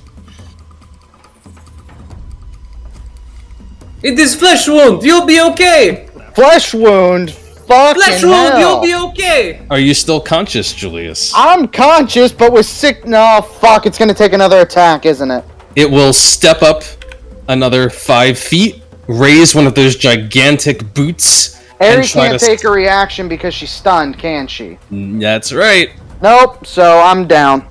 It is going to try and smash you with the stomp. I'm going to say that that swipe destroyed any covering branches you have, and it is now just a straight attack roll to hit you. It brings down a foot. Okay. It's an Hits. 18 to hit. Hits. It hits. I'm a 17. Deals you 17 I'm out. points of bludgeoning damage and knocks you I'm out. prone. Julius, just like that, is down. Okay. And this entire section of tree where he was hiding out is reduced to nothing but splinters and kindling. Just consider this whole area totally fucked up.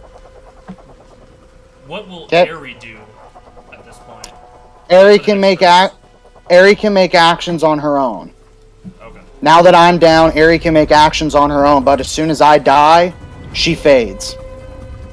All right. Does she listen? If like on my turn and I shouted a command to her, would she listen or no? No, Because she takes actions on my turn. Okay, cool. I just wanted to be like, we can be like, say it turned away and went after 7. Can we be like, drag its butt over here? I don't know. I mean, she can grab him and drag him, but if she pulls him out in the open, it's just going to attack both of them. True. It's got a little bit of movement left after all that, so it's just going to advance this way towards the rest of you a little bit.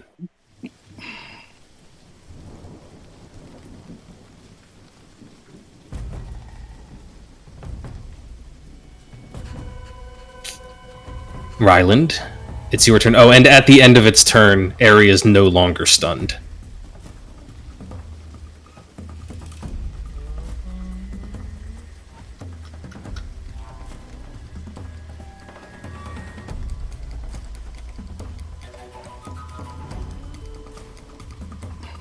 Well, shit, Anthony.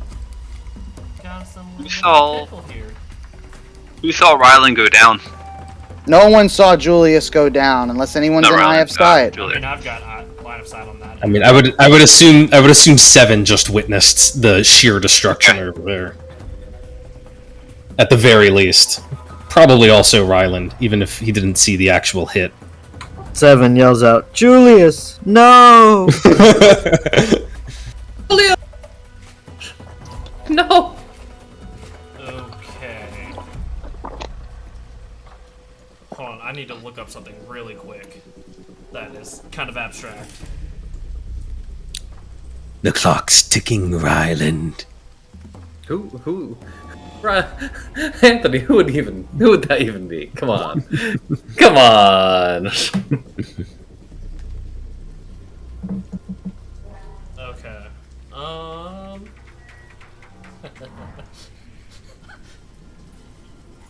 Let's let Riley do some stupid shit. Not like stupid shit. Okay. So, quick question. Are mounts able to dash without using your action? Yes, if you you can have the mount dash. It's one of the few things it can do while you're controlling it. Oh, no way. Okay. Ryland is going to.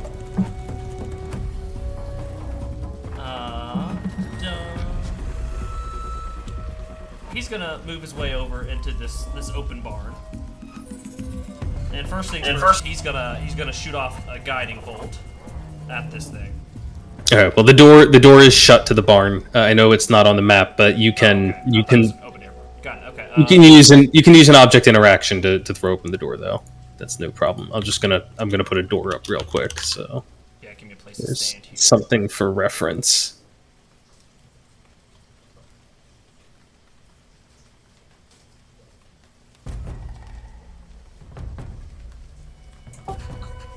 Just keep in mind, I don't know how we play mount rules in this campaign. But technically, there is a difference between a controlled mount and an uncontrolled mount, Yes, precisely.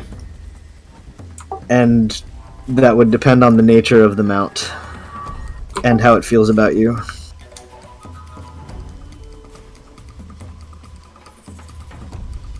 Give it a try. Okay, so guiding bolt shot at this thing. All right. What are you shooting at? The right leg. The right leg. Let's see the attack. 10 is still a miss. Let's see, and then that was 10. I'll move 10 more feet into the barn.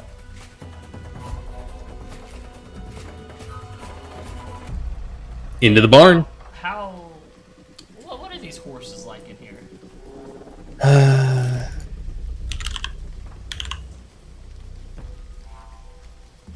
There's two of them. They are not saddled or anything like that. It doesn't look like they're, just waiting around to be ridden. Their tack is sitting kind of probably on a harness, bridle, bit, saddle, all of that stuff. And they look like they're in fairly good condition, though, good health. They're definitely a little freaked as you throw the door open. They whinny and kind of bounce around a little bit. So there are harness saddles in there, though. Yes. Okay.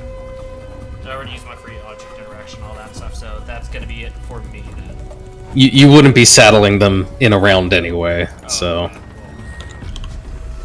maybe I'm not gonna ride the horses, Anthony. Don't assume. I mean, you can go bareback. I'm not saying that, you can't try and hop on a horse. I'm just saying they're not, like, all set up waiting for you. That's it for me. It's just gonna make the animal handling check harder. Alright, where is the horse? H-O-R... Is it a riding horse? Do they have different designations? Riding horse. Yeah, that's what they are. One of them is a riding horse. One of them is a draft horse. I don't know how their stats differ, to be completely honest. But I assume there is one.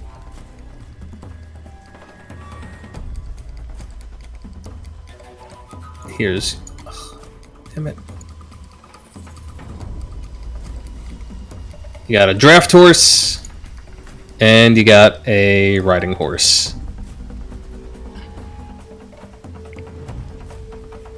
All right. Julius, I need a death saving throw. Yep. Ooh! That thing almost had to turn around and come back to finish. Hold on, wait a minute. finish the It's a job. saving throw. It's a saving throw. Wait, Yeah. I mean, you passed. Oh, shit. The D4 won't turn it Fuck. into a natural 20. Damn it. I know, yeah. do you It's a want nice- it to turn around? You want it to come back? I mean, I can pop shot it and run. Ares still takes a turn. Ares still has a turn, yes. No longer stunned. Ares can do whatever it wants. Should Ares even fucking attack this thing? Yes or no? I mean, it's not gonna hurt to attack it. It helps. Sure. Aries gonna come right in. Within 30 feet. It'll be within 30 feet of it. Aerie comes right in and is gonna try and make a bite attack against its legs. All right. I assume everyone's going for that right leg. Yeah. Right Okay, leg. let's see the attack. Ooh, it scrapes its teeth along that hardened stone, Plus a D4. but does not get through unless it rolls a d4 because it is emboldening bonded, but the 19 will not get through. 19 doesn't hurt the legs. No, it does not. Shit. The legs are very, very thick and heavily covered in just slabs of stone. We gotta go for the head. We can't go for the feet. The feet's too high of an AC. We gotta go for the head. Says Aerie. Safine, I accidentally skipped past you, but it's your turn. Oh, that's fine. I can get to here, and then that is within space that I can cast Entangle and get it without getting Aerie? Airy. Yeah, you wanna, did I bring the spell templates into this game, or is this one of the ones that I keep saying, I didn't bring the templates in? That's I the think one. it's the latter. Okay. So it's you're putting it behind it?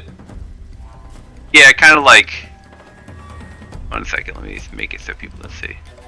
Kind of like, this. It's a radius, right? Yeah, it's a. Let me cast Or it. is it a cube? Actually, it is a cube, isn't it? 20-foot cube. yeah. For sure. Okay. 20-foot cube. But it's your magical, graspy, handy things. Yep. Alright, well, 20-foot cube is easy to place. Do you want it, like, right... Like, right up like against. there? Or right up against area? Okay, sure. Right up against Airy. Try to maximize. Alright. Right up against area. Then I'm just going to use the rest of my move to kind of move back towards the wall. I'll calculate that, and I don't really have anything that can be a Well, bonus it's action at the moment. going to start off with a strength saving throw against that. Right. Which, since it's a magical effect, it has advantage on. And it's very, very strong. I gotta be able to do something. Let's and I see here. did see and hear about. Just passes. I did hear about the demise of our world. Yeah, you heard Seven's. You heard Seven's emotional outcry. So I, with difficult terrain, I'm able to get on top of the wall, and that's where I'm gonna intern. Okay. End turn on top of the wall. And 7, it's you.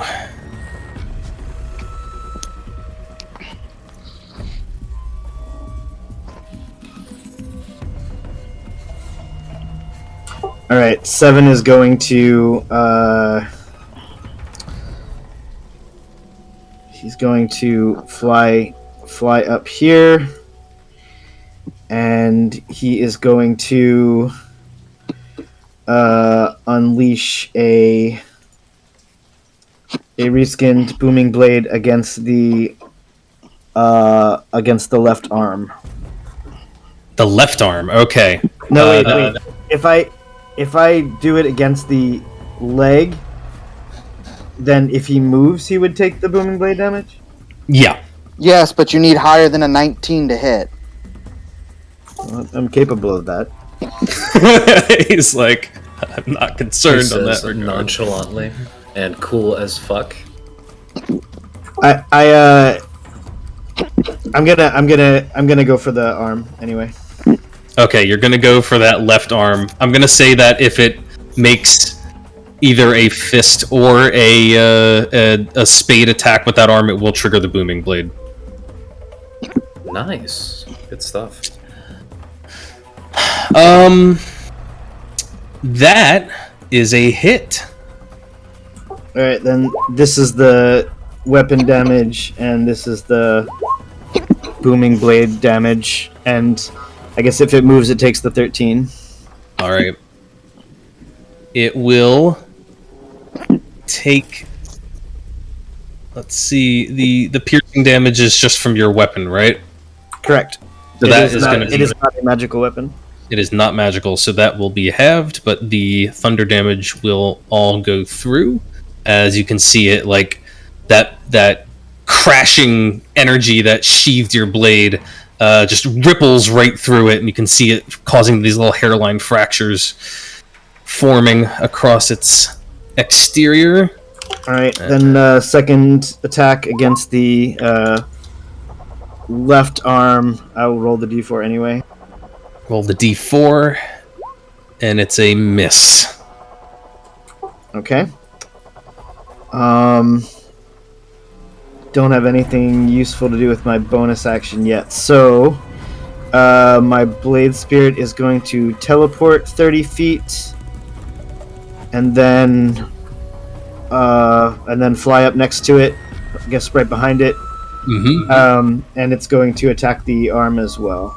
All right, also going for the arm. Let's see.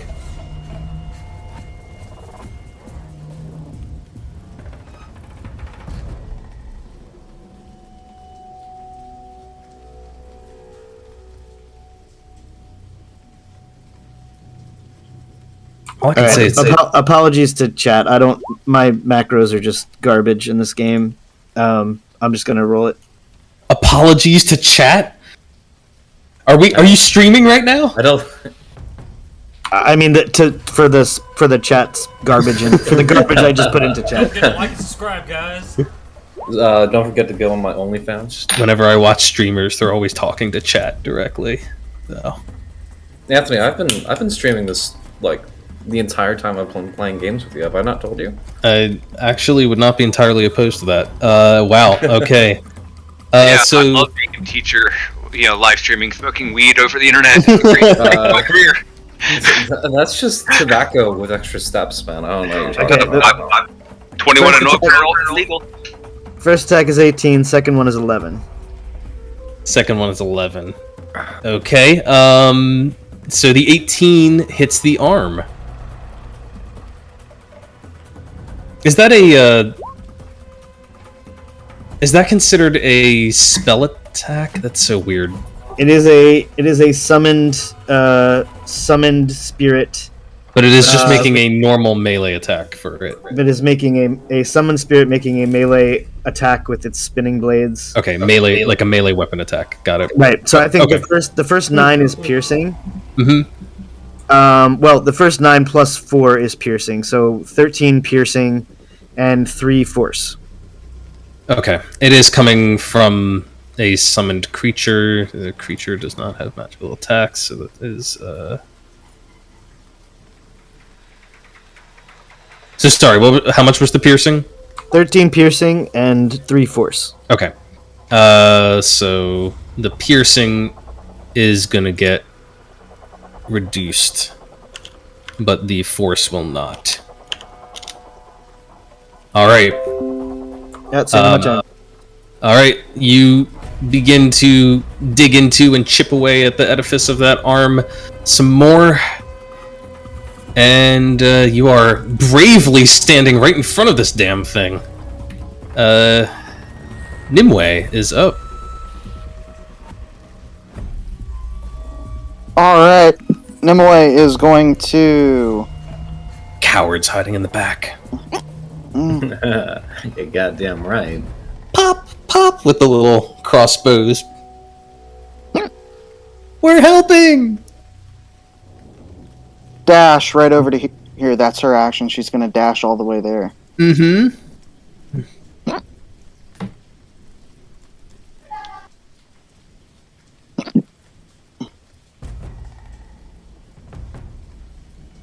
Okay, she's dashing. Got it. Yep, that's it. Nazcat.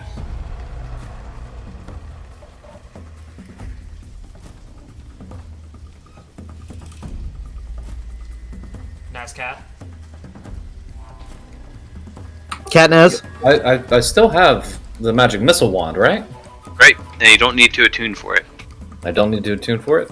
Well, Nope, Naz, I nobody guess, gave it is to you. going to use it on that leg that 7 hit. I don't remember which leg that was, Right but leg, it's right. I was hitting the. Oh, sorry. You meant the leg I hit earlier. Or whichever leg you just hit that you actually cracked. I just attacked the other arm. I was trying to disable its use of its axe, Right. but go for it. Whatever you want to attack is fine. The arm actually would probably be more effective in this scenario, so let's go ahead and do that. How many magic missiles is it? It's 3d4 plus 3 per charge. 3d4 plus 3? Yep. Roll 3d4 plus 3. So 13 points of damage? Very nice. Was that the leg or the arm? Let's go for the arm. The arm, 13 more points of damage. Definitely starting to look crumbly more than stable, but it continues to grip that battle spade. And I'm just gonna pop another shot off, and this is actually within 80 feet. Just within range. It's only But it a will still 13 glance off. Alright, then both Naz and Kat are gonna bug the fuck out of there because they both realize that they have to shoot and scoot in order to not die. So that is exactly what they're gonna do. They are continuing to shoot, continuing to scoot. This thing... let's see, you destroyed one of its arms. Which means it can't make a fist attack against 7. Unless it wants to drop its spade. It's also still standing in these this entangle, which I believe is just difficult terrain now, right?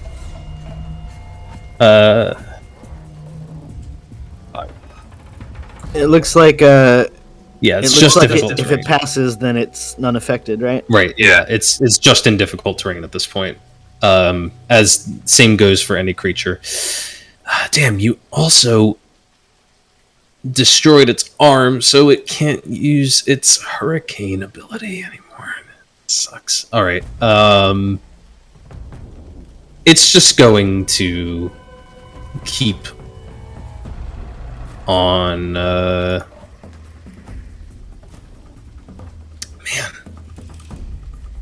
trick is you guys are in close.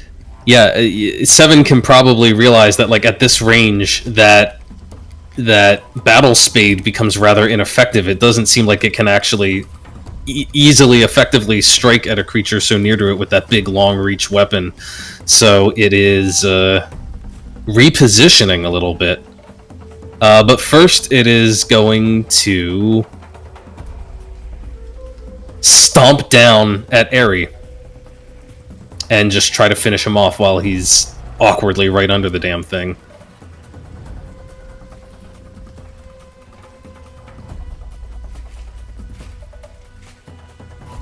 It is a 28 to hit Aerie.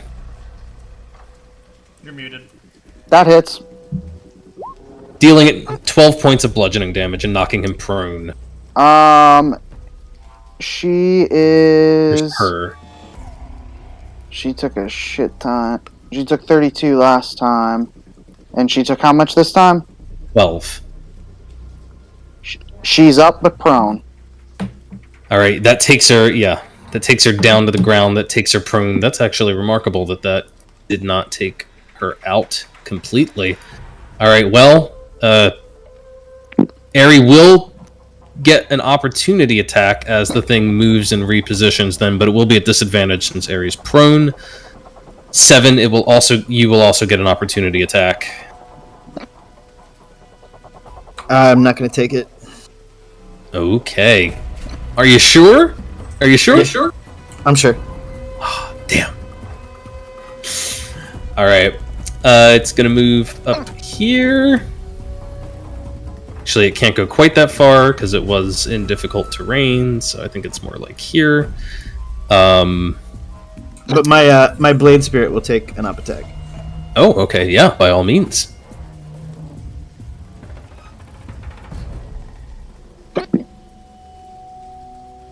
And roll. Not one. No. Oh no, the blade spirit What horrible thing will happen to the blade spirit? Oh, it's got 2 left feet. It can't take the disengage action until the end of its next turn. Oh, my plans are foiled. Ruined you are.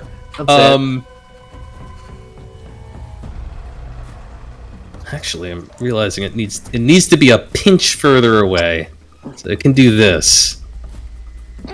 It can do this. And it is going to, since it recharged that lovely ability, why not hit Seven and Airy both with that shockwave once again? With the huge swing, it brings the spade up with one arm and then down again. Seven and Airy are both going to need to make Constitution saving throws. Does it take half damage on a success, or a success? That's what I'm asking right now. You'll have to succeed and find out. It matters because of the okay. Con save? Yeah. Everybody fails. Let me throw one of these 5, 4, out. 3. Oh, it doesn't matter if she fails. Aries gone.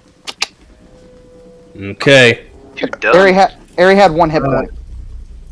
Its arm will take 13 thunder damage, though. At least there's that. That's true. The arm will take 13 thunder damage. You know, it should have taken that even just because of the fact that it moved. So,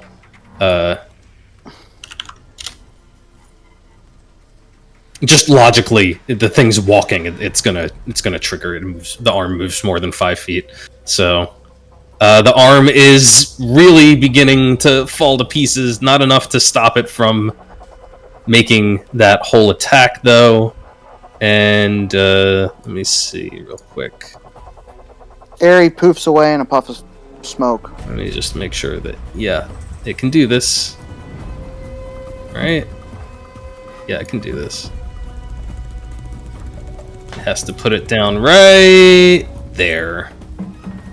And it can send out the shockwave that blasts through Seven and Airy. And it is going to deal some damage. Is 7 on the ground or hovering in the air?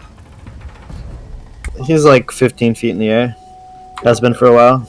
So would the shockwave even hit him? It's a good question, actually. Take a look at. It's not a try. Alright, get a 3D template.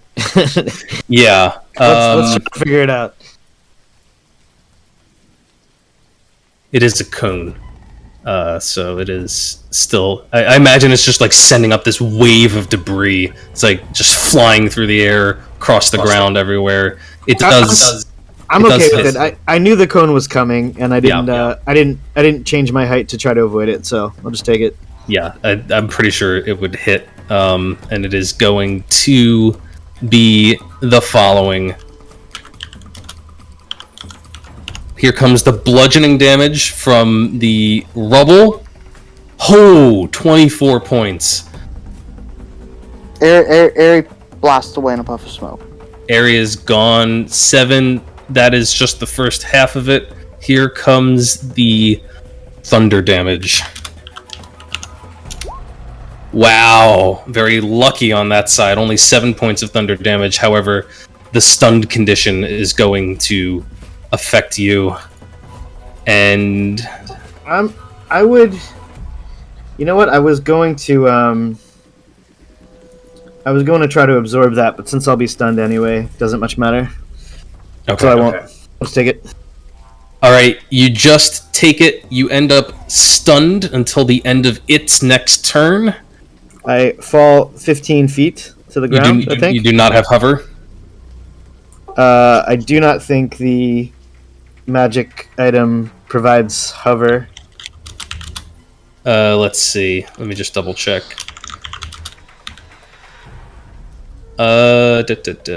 Flying speed, and yeah, there's nothing about hover. Okay. 7 falls to the ground, is going to fall and take a little extra fall damage just to make things that much worse. 5 points of bludgeoning as you fall to the ground. Stunned, prone, bad spot.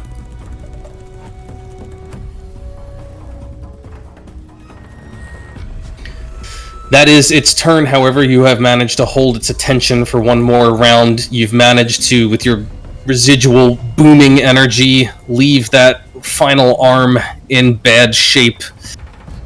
Can your allies do anything to save you at this most precarious moment? Also, the blade spirit goes poof because I can't concentrate stunned. Ah, the blade spirit's gone. Ryland. Okay. So I am going to approach this first horse. I'm assuming they're tied up to like a post or something, or are they in like? They're in like stalls. Okay. So I'm gonna approach the horse first, kind of like stick out a hand, make sure like it's not gonna attack me. Mm-hmm. And The horse is wild-eyed and kind of it's prancing about, its hooves stomping into the ground. in that but- case, I made a note of this when we left the sanctuary.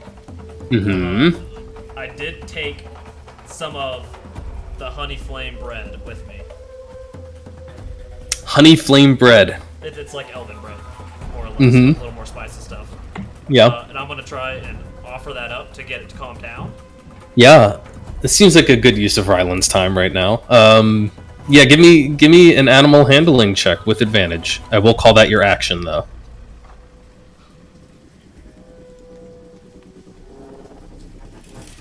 16. Think about this.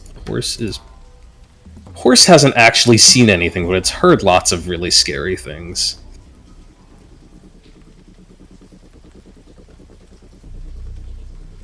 Alright. The horse calms down a little bit, intrigued by this exotic fare that you offer it. Am I able to mount it still in this turn? Yeah, you can mount it for half of your movement. If you use your object interaction to throw open the stall door, you can get in and get on it. Okay, and then I have its movement, correct? You have its movement. It snorts at you a little bit, and it still seems a little unsure about having you as a rider, but it has at least not bucked you off as soon as you got on. Okay. And I don't know how like dashing on a mount works. Do I have to have the action left to dash for it to dash? No, its initiative becomes the same as yours. It acts right after you, and it can take the dash, disengage, or dodge actions as long as you are controlling it. Okay. So in that case, from here, we are going to be dashing out. So it's 15 feet there.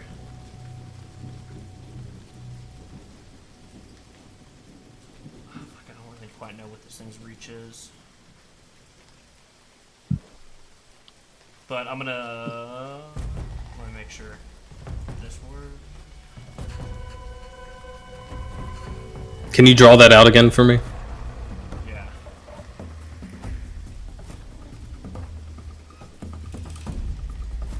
Let's see.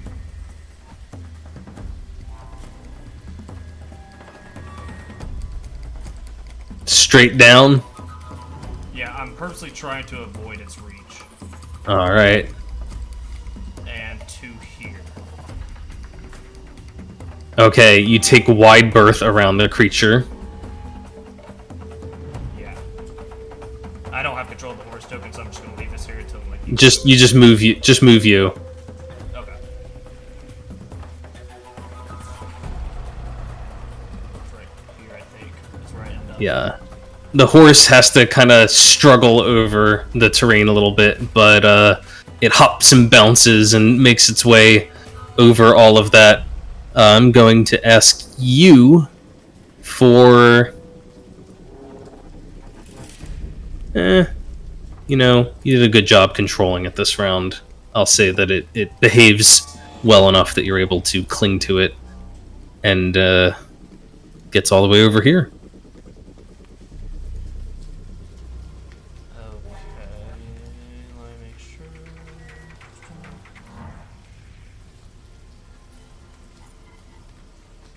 Okay, and I still have a bonus action left. Mm-hmm. So I'm going to use it to cast Sanctuary on 7. Alright, that checks out. That's huge. That's huge. Force attempt save just to attack him. Alright. Okay. Ryland is up, and I realized we had talked about doing the secret death saves, right? I know I had him roll 1 out in the open, but if you guys want, I'll roll 1 in secret for him. Well, if he clicks death save, he can roll it privately to you. You could also roll death save privately to me, so that he knows what he has. You don't know. Or it's public. Okay. Well, one way or the other. That is... Muted. Ryan. It didn't give me an option to roll it privately. I just clicked it and it just rolled it. Huh. Do you have the little tab that says private or not at the top? Public to or to GM? It's one of the gear icons in the backside that you can play with. Sorry about that, ladies. Yeah. We can... yeah. That's an option you can set up on the sheet, but for now, Safine, you're up. Up on rooftop. Click, click, click. And I'm just gonna throw another, More attempts to entangle it. That is concentration, so the first one will go away.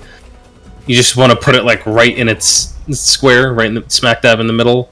I want to go like, yeah, actually just lift it up 4 spots, I guess. Well, I kind of want more space in between.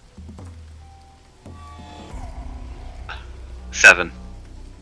Like this? Yeah. Okay. In that case, it will make another strength saving throw, and it again does so with advantage, and passes again. The little hands reach out at its massive feet, but it just simply seems to ignore them, not even realizing that something's trying to hold it down. Anything else from Safine? Sorry. Problem. It's not a creature, it's a construct, so no. Constructs are creatures, just so you know. They are not living creatures, and things that don't affect constructs don't affect them, but they are considered creatures by the rules. They're not objects.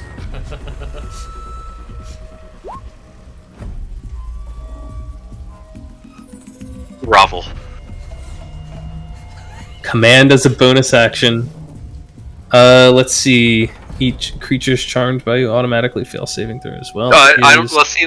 How far can I do it? Let's see. Let me see with command. Let me see how far command can be. I think command is 30, I want to say. I don't think command is 60. Alright. Can I do it? Oh, I can. Let's see. You can do it. You can target the thing with it and tell it to grovel, but as soon as you do so, you realize something, Safine. It is a creature. You can target it with the spell, but like many other constructs, it is immune to the charmed condition. Hey, it's just my bonus action, so not a spell slot. It was worth a shot. Yeah, we didn't. Anthony, I thought you said there was peasants around. I was hoping to just start commanding peasants one by one to distract. Oh, there are. Oh, that would be amazing. You did. I mean, Seven did report that he saw people in the house. Yeah, you guys just have not encountered them directly. It was a good effort, but unfortunately, this thing does not take orders so easily. Seven, you are stunned. Is there anything you can do while stunned? I can become unstunned at the end of my turn. You can become unstunned at the end of its turn. Damn it. Then I do not think there's any action I can take. All right, Nimue. It might be down to the three of these, the scoot and shoot the pot shotters to take this thing's arm down before it inevitably flattens Seven. Is Nimue running? I don't know where she's go. I don't know where she is on the map. Can she shoot before she runs?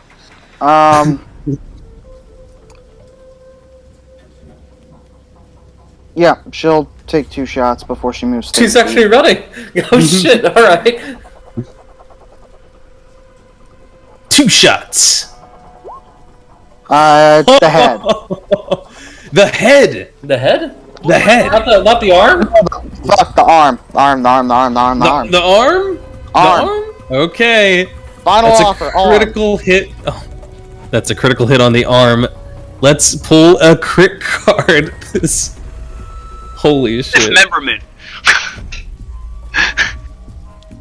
Alright. Between the shoulders, which almost kind of makes sense for the arm, you hit it like right in the shoulder blade. It deals maximum damage. Not double damage, but the maximum amount on a longbow.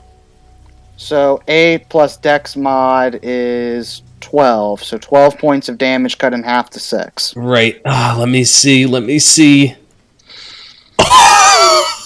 has 6 left. You know how many hit points it had? 6. Did it have 6? 5.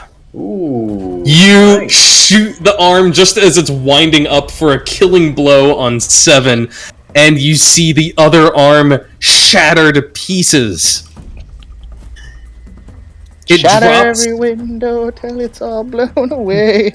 It drops the battle spade. It has no functioning arms, just these 2 stumps of stone on either side of it. Its torso severely damaged. Cat's got a new weapon. Holy Goddamn shit. right. Let me double drag check. that bitch around with me.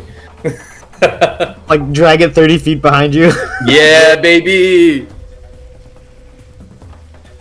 Okay, I have to check. Bring it with me. Yes.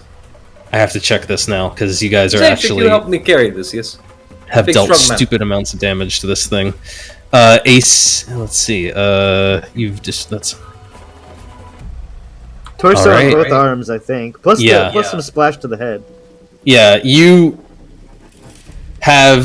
can see that like you have absolutely obliterated both arms, and the torso as well has been like slowly deteriorating.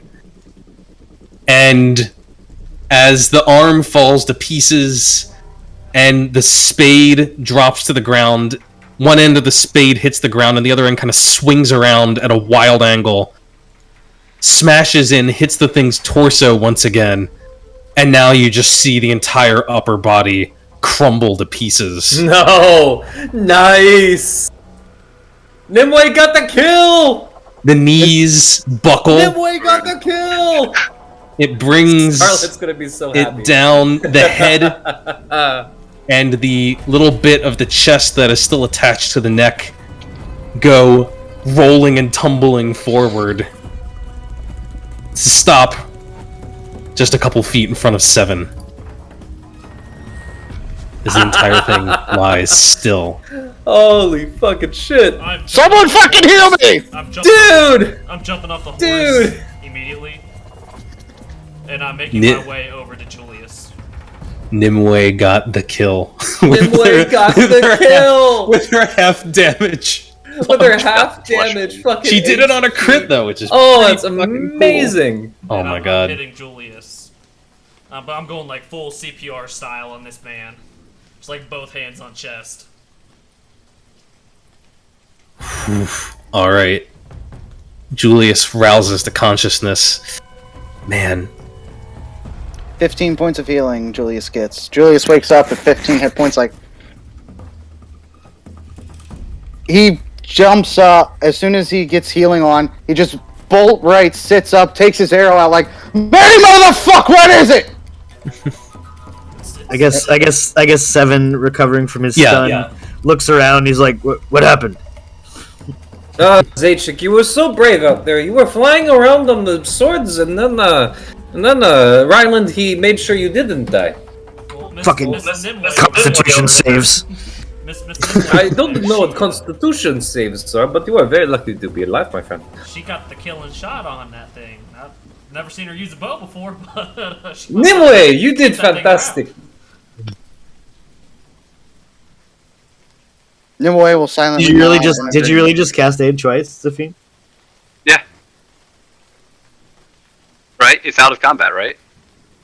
You Yeah. are, for the first time in a long while, so out of I'm just combat. like, I'm just giving everybody just like, you know, just a little something. Can we long Yeah. rest? We got a little work to do timed here. But yeah, we could probably take a little sleep nap. Yeah. Something Oh yes, a lot of work. It's going to take so long to harvest all these bodies. Yes. Well, I'm just going to grab this, and Kat I is get the going to X lean off of over, me? and she's going to grab. She's going to start searching the angel you specifically. can take that wow. Wow. yourself. Ow. Naz, I guess, is going to look over this big ass robot, trying to figure out what the fuck it is. I deleted myself. How do I take the X off? Oh. You I don't. He's going to. You should put your token back on first. Uh, It probably won't have the X when you do that. You know, great question. Like How do I dragging- put my token? you go I'll to say- and then you drag it back on. Right. Should be able to. I can't. No. So what I do is where it says like player characters, your character, I just like one time click and hold it and like drag and drop it onto. Mhm. Okay, hold on. Click, hold. Yeah. See I how many can't- Saphines there are? I can't do it. It won't let me do it. You click and hold. And then you, I click and hold. I And it should drag look like a over, and nothing White box with happens. the name of. You have to make sure you're not clicking the little triple Gotcha. dots. If you click the little triple lines, it won't do it. I tried to click the picture, and it won't do it. I have to click the name. Yeah, you Yeah, gotta. there you go. You got it. There we go. All right, you guys are out of combat. Wow, you took it down. I'm impressed. Operation David successful, guys. You guys Right. made good use of those like 5 rounds when it was advancing on you. yes. Awked. That was Ooh. a lot of enemies in that initiative. Yes, it was. You guys, as you recover and like pick yourselves up and look around, this entire area is just littered with corpses, with these these red blobs, which are now starting to like get crusty and solidify. There's people everywhere. There's corpses everywhere, and the rain is still coming down. All right, Seven's gonna loot the head cultist person and see if he finds anything that could explain what they're doing here or why. Mm-hmm. Kat and Naz are gonna loot the paladins. Loot the paladins. Well, the paladins. Let's start with the paladins, then we'll get to the leader. Paladins, you will quickly realize, are armored in full plate mail. However, it is very strange looking plate mail indeed. It's hard, but it's also kind of yielding and has a little bit of pliability to it, which is very strange. It doesn't seem to be made out of metal. And one of them is covered in what almost looks like bony protrusions that give it a spiked look. The other one is sort of grossly wet looking, and it's not slick to the touch when you touch it, but it does kind of like you leave little fingerprints on it, and it gives ever so slightly under your touch. You think that in both cases it's some sort of organic matter. Ayo.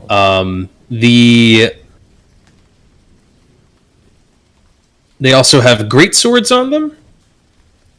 You said that like there's a question mark at the end. No, they also have great swords on them, and they do have some personal supplies. It looks like, however strange they appear on the outside, they still have a need for coin. Well, all right. Because each of them, well, one of them has...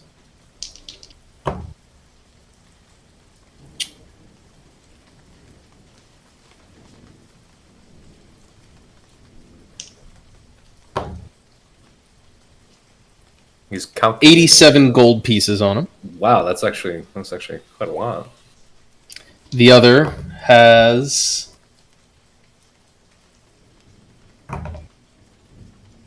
a much more humble sum of 68 gold I pieces. could see that they did not pay their wages equally.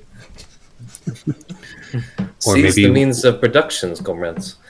Are you also like stripping them of their armor? Or are you like looking for coin purses and stuff? Stripping them of their armor. If you do that, you'll see that they have a strange, pale, almost bluish hue to their skin. They do appear to be normal, almost normal humans underneath. You can see that both of them have shaved heads, however. They're both men. And their skin is this sort of unnatural, slightly bluish shade. The leader, has some other interesting implements Ooh. on her. She has a holy symbol. We'll start with that. It is a sort of token that is on a chain around her neck. It's a heavy looking chain. And similar to the one you found on the cultist before, it appears to be a pair of crossed wings with an eye at the intersection. It is, however, far more elaborate than the other. It seems to be made of gold and is sort of highlighted with platinum filigree.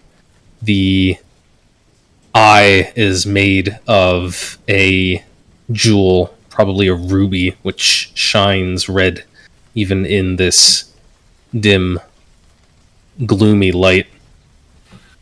You would estimate that the whole thing must be quite valuable, just based on the materials it's made out of and the exquisite nature of the craftsmanship. However, it is... you don't know what sort of market there is for holy symbols that look quite like this, that come from cults quite like this.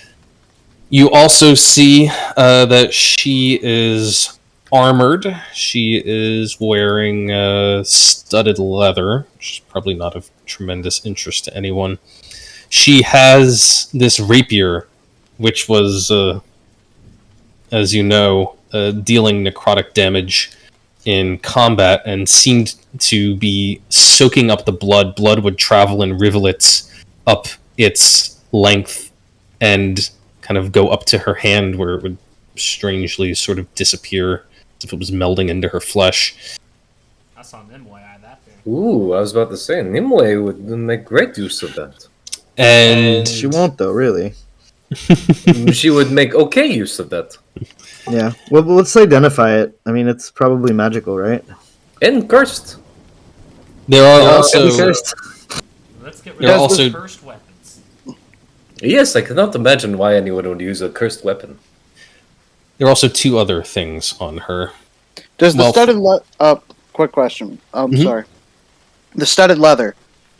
Is it more immaculate than mine? Does it look magical in nature, or no? It is, for all intents and purposes, normal studded leather. It is quite finely made. You can Cool. see that, but it is. Oh, this could be your size. I think I'll pass. No, you could squeeze in it. Probably. Maybe on a weekend. Maybe. A weekend? That is very specific, and then that raises more questions than answers, but let's see what else she has. She also has a coin purse on her, which has... Let's see.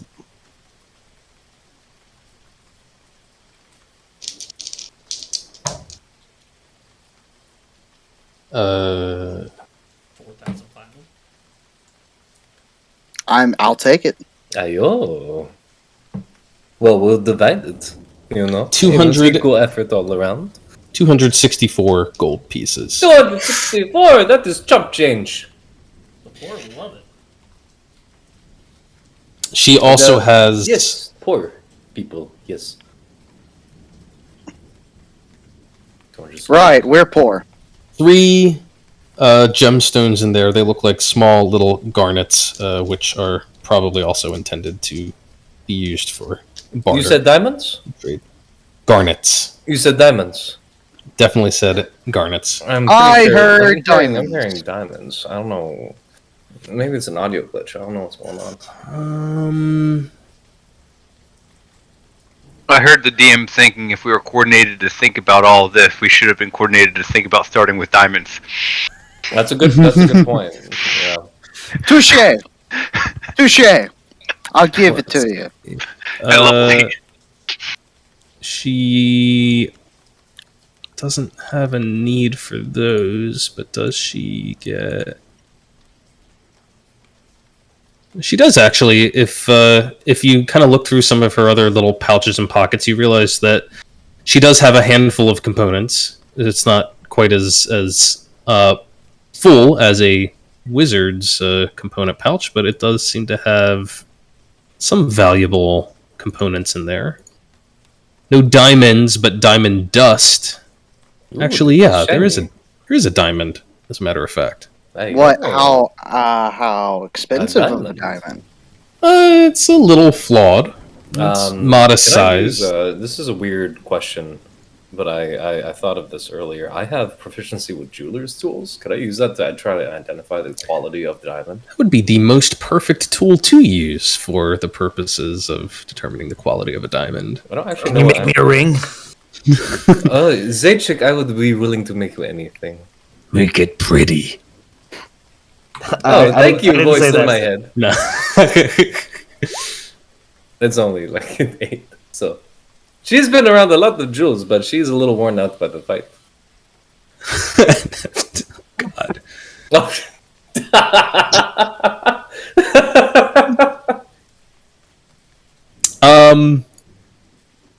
Yeah. You're having a hard time estimating the cost, but you think it's certainly more than 100 gold pieces. Hey, I would pay Probably over, less than 1,000. I would pay over 100 for this. If somebody made it into a ring, says Zaychik, I would pay 1,000, maybe a little less. You also see a packet of sparkling little particles that could only be diamond dust. These I wouldn't pay too much for. These nuts. I don't know nuts how to do with this, but okay. And let's see, does she have anything else of significant value? In terms of her components. I think everything else is pretty mundane. She doesn't have a little book that says something like my complete and and full master plan in great detail, anything like that? Yeah, she doesn't My have like, her own master little script plan. in there that says like her complete plan. Like maybe it's like her little like briefing book.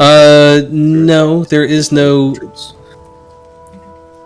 convenient book full of her plans. However, the other item, the final item of note on her, aside from the actually, God, no, I keep missing items. She's got 2 more. So aside from the little packet of diamond dust and the actual diamond, she also has 2 vials of a deep crimson liquid. They're small little vials. They look like they're just a little ounce each. Who was locked in close quarters combat with her? Like pretty much all of you, right? Yeah, but the first ones were probably just Naz and Kat. Yeah, I think there were at least a few of you around who noted that she drank something in the middle of the fight, and they look very much like these 2 little vials that are still in a pouch that's like firmly affixed to her belt. These could be very useful if they do what I think they do. And in the final belt pouch there, you find something that may interest you. It is a page that looks like it's been torn out of maybe a book or off of a larger sheet of parchment.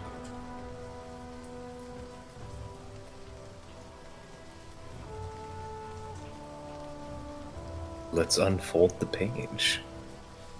Give us the secrets. The rain falls on it and immediately obliterates the ink. It's gone. Damn it, Okay, Kat. come in between it. Let's not do exactly what I just said.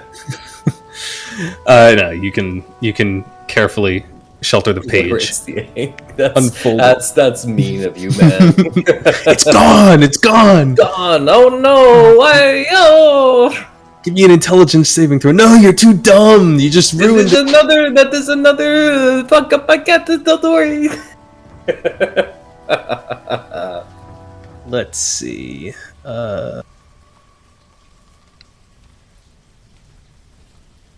Kat is reading it over, and she It's realizes. been a while since I've looked at this one, so hopefully it's Been a while. still. Hey, don't look at it and Zaychik, be I like- don't know how to read common. Give it here. Hey, okay. And she hands it to Naz. All right, or don't. She's gonna hand it to whoever is asking, and she's just raising it up. She can read common. I'm kidding.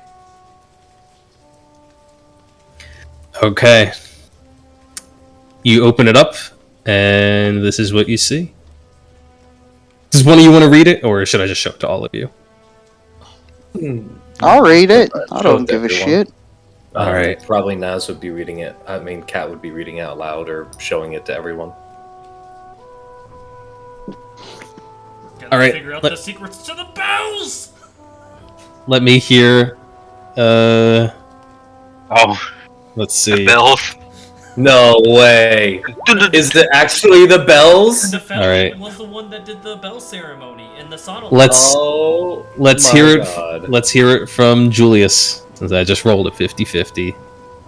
All right. Julius, you take hold of it. Let me hand it off to you. Hell yeah. You should see it in your journal now. I do. Read. All right. The fable of the 5 wisdoms. 5 wise women determined to rise, to wander and roam under phantom-filled skies. I'll follow many, humbly hissed none. I shan't follow any, cried 4 and 1. Let me take the center, said 6 in her pride. My 2 I'll unfurl, so you wee ones can hide. Woe that I walk before you, who is least? Said she who was 4, least I tempt you to feast. Thus the 5 wisdoms went wandering wide, and brought forth a light from the for to settle the tide. Forget not their tale, heed well, and remember those who would carry the thunderbolt's ember. Know about this as ye go on your ranging. Wisdom is ceaseless in learning and changing. So in the end, when you stand at the pass, the last shall be first, and the first shall be last. I don't know what you just said. It's 5, 1, 2, 3. No, it's 5, 2, 3, 4, 5. What Five, was it? No, was no, that one. was that No. meant to be taken literally? Is it the story? Is it the bells? Children, They couldn't The it's bells just were about the the end. number of legs, and it's about, you know, one's unfurling. There's an elephant, wasn't there? There's one that we eats. Wasn't there a predator? If it said none, it's obviously the snake. It's a little riddle. Anthony, I'm sorry for casting, what's it called? The gate spell. That was a really well written out poem. Whatchamacallit? There were 5 bells, right? Yep. So why couldn't they just put down the combination?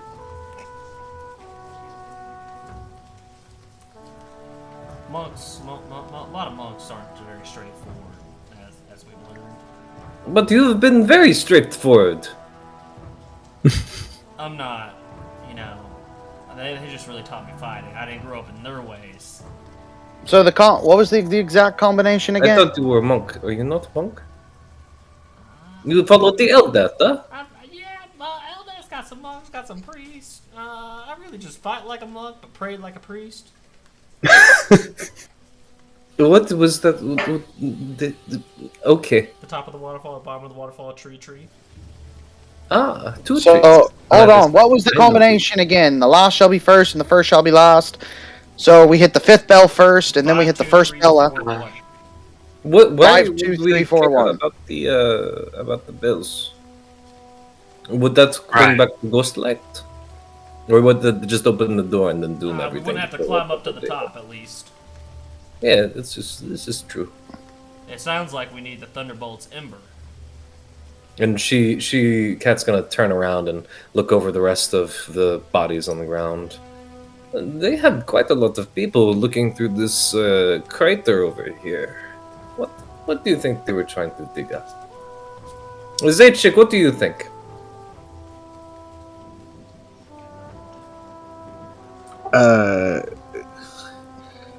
I mean, Seven doesn't have any clue what they were trying to dig up. Do we have the means to try to dig out this crater ourselves to see what's in it? Yeah, I mean, now that you guys can observe this area without any distractions, you can wander around and see that there is indeed a great lump of stone here, or at least some sort of mineral.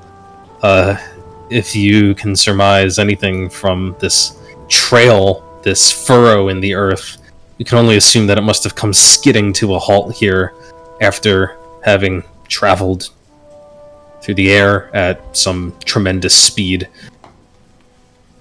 When I was spying on them, were they digging this thing out? Were they mining it? Were they trying to dig around its edges? Like, what exactly were they doing?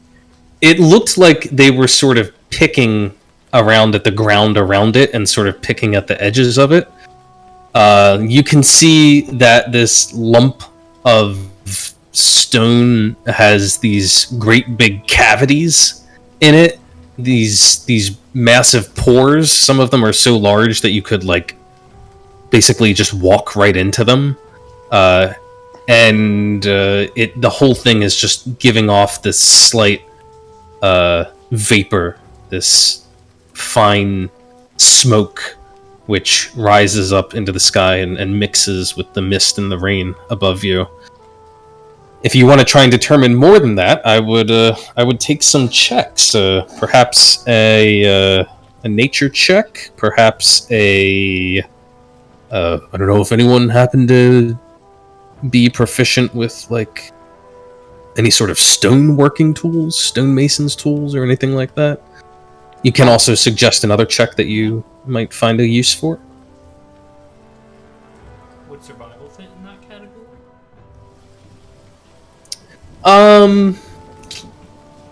You might be able to get something with skill. Or maybe insight on the poem or anything like that? The riddle?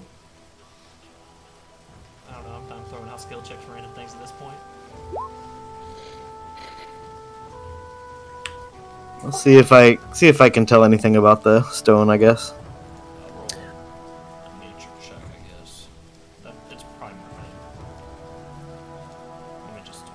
Nope, I ain't got nothing.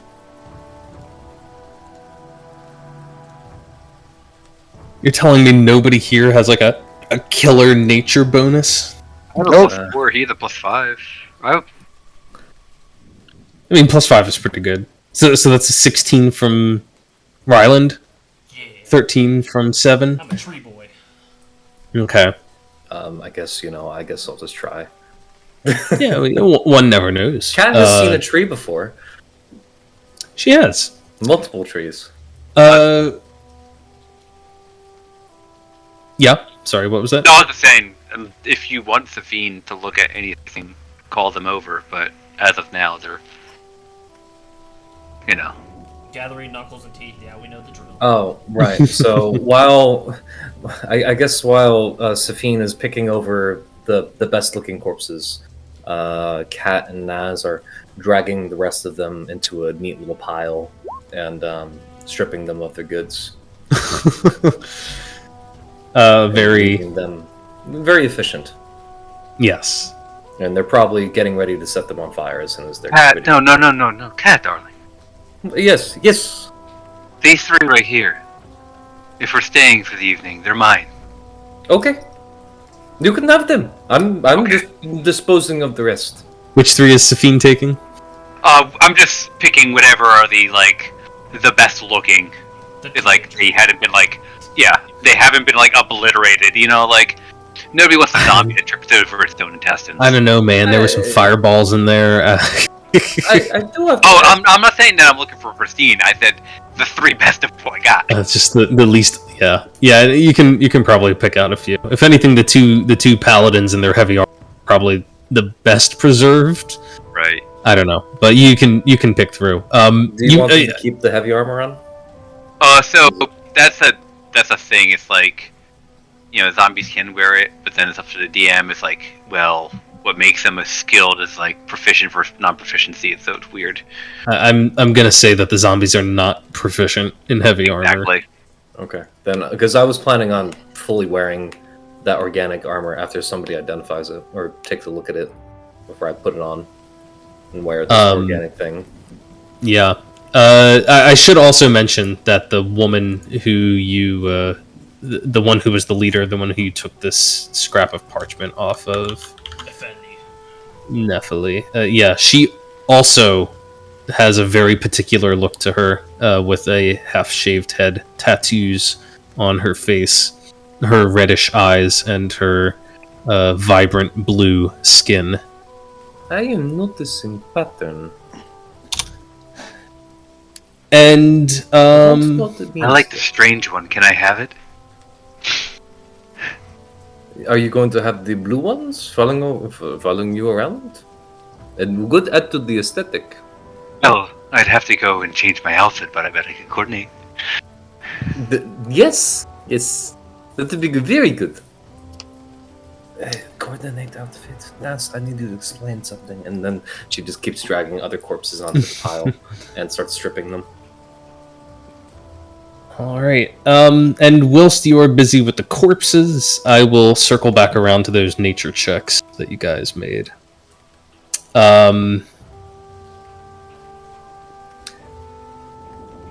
Ryland,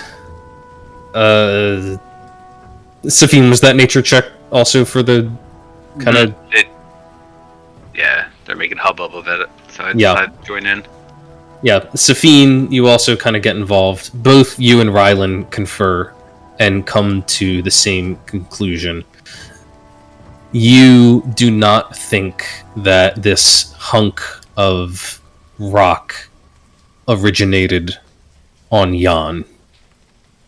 You have heard tales of stars falling from the sky, crashing to the earth, and you've heard that they sometimes have a strange look to them, as if the rock had been sculpted in some way, and often sort of marbled or speckled with different minerals embedded in the rock. So it's also very expensive in our knowledge to be rare. It also strikes you that these big holes in it are they were likely not always this way. You think, and if you inspect carefully, you find evidence to confirm that they once had another mineral embedded within this rock, which seems to have been excavated from it, mined out of it.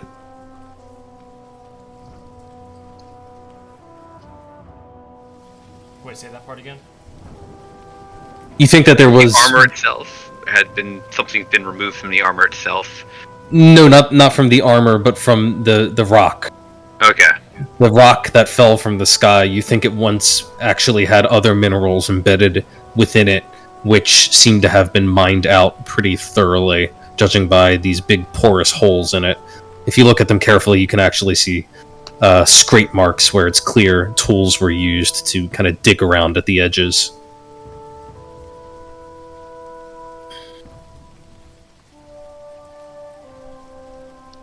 So they were taking some minerals out of this rock, but we haven't found or seen around this site any collection of this stuff. So does that mean they were shipping it out somewhere?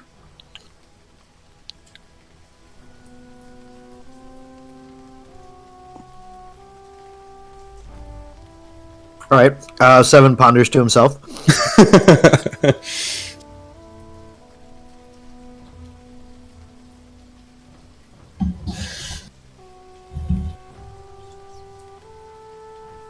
Oh yes, Zaychik, you were correct. I think so. Wait. I mean, have you looked inside any of the other buildings? I mean, briefly, but I guess we can search them all.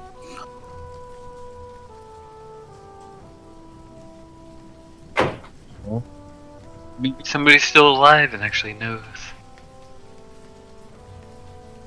I don't.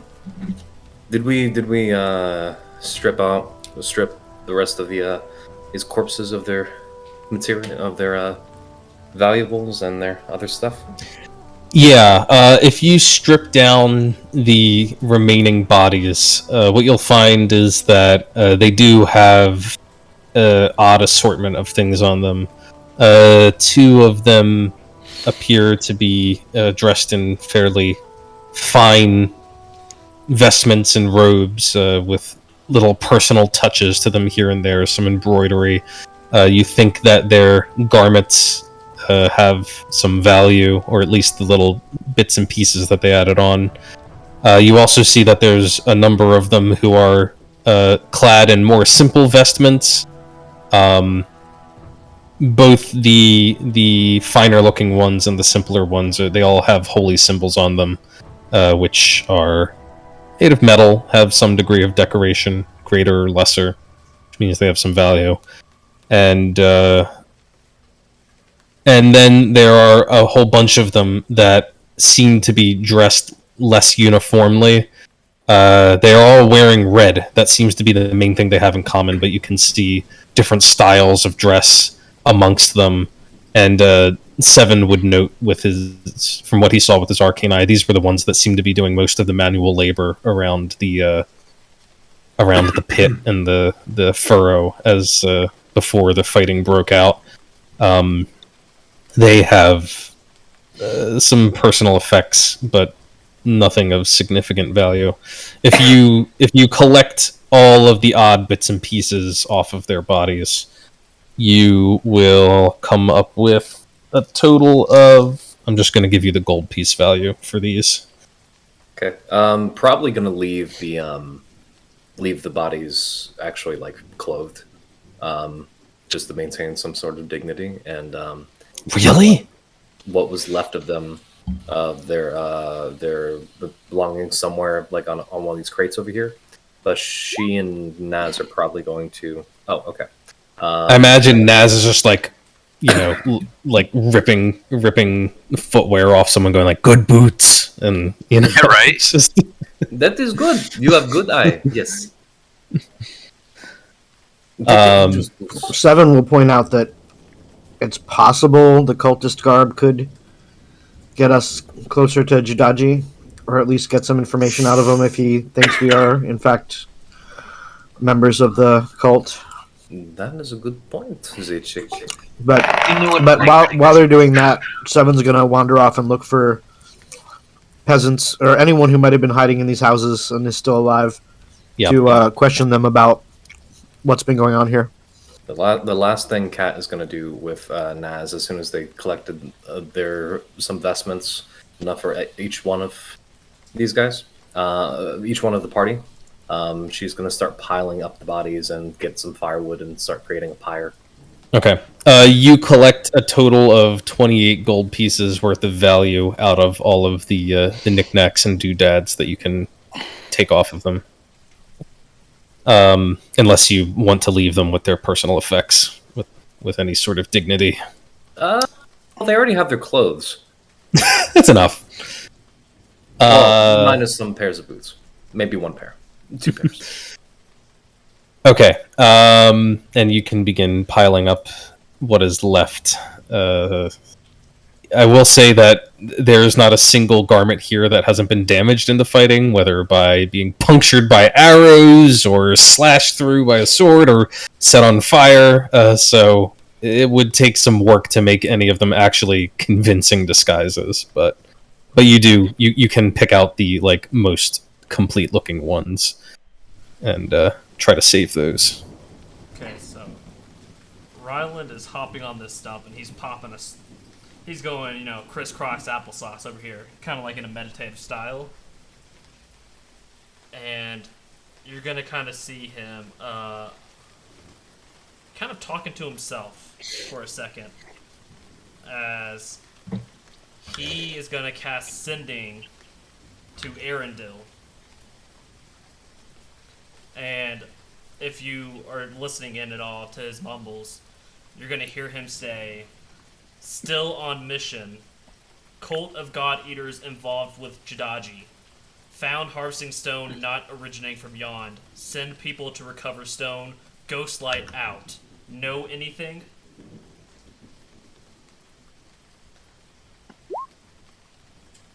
That didn't help me much. Okay, you send that message out. I'll post it in there so you can reread. Really? Just this 2 over and over? Really Okay, good at whatever. that one. I don't know. Yeah, it just keeps coming up. And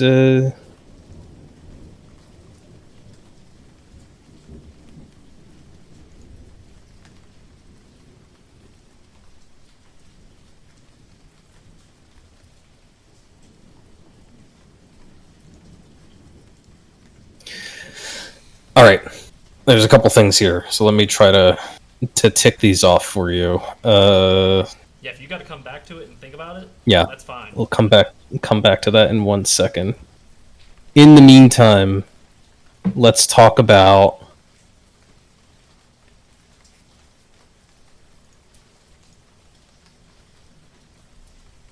what Seven finds as he is looking around for villagers. Any survivors at all? Any Really? survivors at all? You would find survivors if you go into this room, which you can't see because if you go into this side of the house here, through this door, into the back room, you'll find the group of individuals who were sleeping when your arcane eye first came through.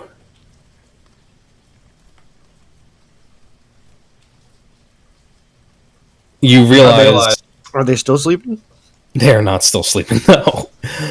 No. As a matter of fact, as you open the door on them, which I'll put right about here. Not that it's going to matter tremendously.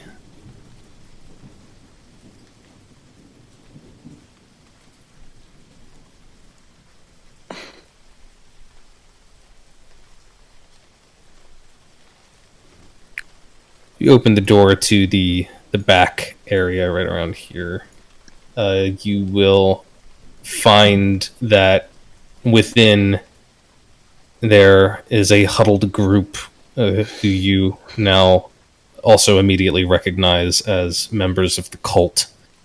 There are 6 of them in total. You can see that many of them are wearing these sort of kind of hodgepodge assortment of red garments, similar to the laborers that you saw outside. And one of them is wearing the more uniform vestments that match the ones you saw on that fallen corpse and on some of the folk around here.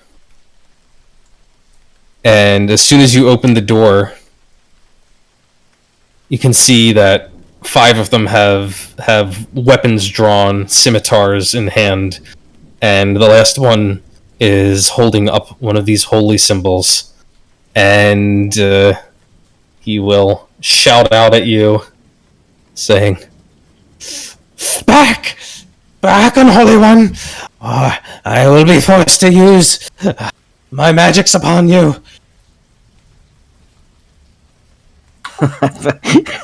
After the hellish battle that Seven has just been through, and then picking through some bloody corpses, hoping to find someone he can have a conversation with, I imagine his reaction to that is somewhere between a grunt and an eye roll, but probably too he's too disinterested to even do either of them well. So he's just gonna give a blank stare for a moment, and then he's gonna say, "The battle's over. Put it down." Want to give me so fucking cool. Want to give me an intimidation check with advantage? The Japanese dude on the island. It sounds like he ought to be intimidating, but He has a -1 to intimidate. He does have a -1. Fortunately for you, the DC is quite low, as they are already on the verge of breaking, and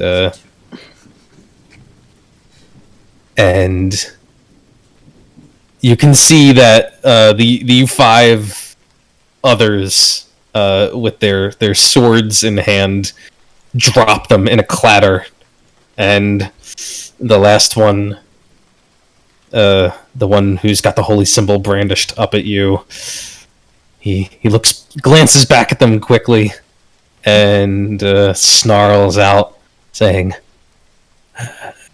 "Sotha will not forget this treachery, Turncloaks!" And he will try to cast a spell at 7, but I will give you an initiative roll. oh, okay, nice of you. Yeah, it's kind of what I figured.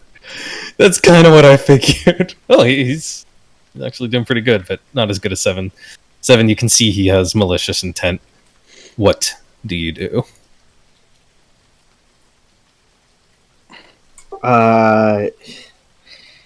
Fireball. I mean, he really just wants to talk. He's going to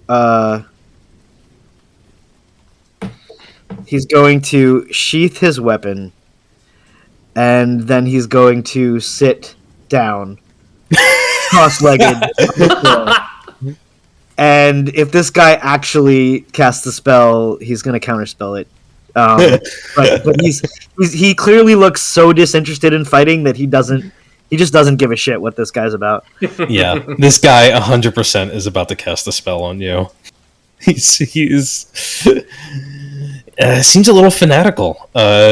7 sits on the ground, sheathing his weapon, and he's like, my opportunity. And yes, what I was waiting for. he's going to try and Sacred Flame 7. She can immediately. Oh, Sacred Flame? Yeah. I'll just take it. Bring it on. He casts his magics, It's a DC 12 dexterity saving throw. 7, you're on the ground.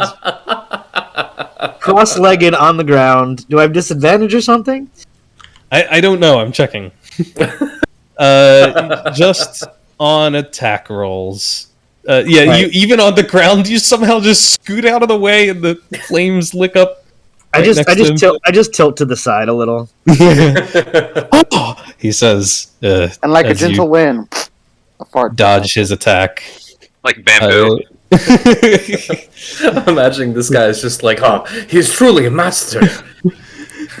7. My magics cannot touch him. He just goes, oh, as he watches the. Oh! 7, do you want to do anything else in your turn? Yeah, he's gonna try to talk this guy down. He's gonna say, "There's been so much death here today. Do we really need any more?" Josephine. Yes. He's so fucking Sophie, cool. stay out of this. He is going to look at 7 and say, children of Sotha do not fear death. We cherish it. We revel in it. We are nurtured by it. And he's going to do it again. Another saving throw unless you counterspell it. you just lean to the other side, and the flames lick up the other way. And at this point, as he's saying this, we children of Sotha, we do not fear death. And the 5 people behind him rush him from behind and begin pummeling him to the ground. Thank God. I was hoping they'd also be sick of it. And they swiftly render him unconscious under a flurry of fists and kicks. Thank you. One of them picks up the scimitar and looks like they're readying to just cut his head off. There's no need. We just want to talk. All we ever wanted was information. This man's death won't solve anything. You see, he hesitates, but he just watched 7 dodge 2 of these spells, and he's already thoroughly intimidated. So he just drops the scimitar again, puts his hands up. All right, 7 will at that point nod to him, looking very grateful. He'll stand up and he'll say, "Let's go outside. We can get some fresh air and talk." His intention is to bring the survivors back closer to the group and the burning pile of dead bodies as a reminder of why they should just be glad that we just want to talk. Yeah. Chick, you're almost missing the barbecue. And by the way, burning human bodies it smells like. Do you know what that smells like? Yes. It is. You cannot hold. Whatever you've got in your stomach is coming out. It is rank, and you're burning a fucking stack of them, dude. Just pointing that out. yes. I'm gonna have to make more Constitution saving throws, and I don't like that. But yeah, you'd probably see as you were coming out, you'd probably see the wood starting to pick up as Kat and Naz are lighting up the pyre. Yeah, this group who comes out and tries to stay well upwind of the fires that are starting to burn to gather up these corpses.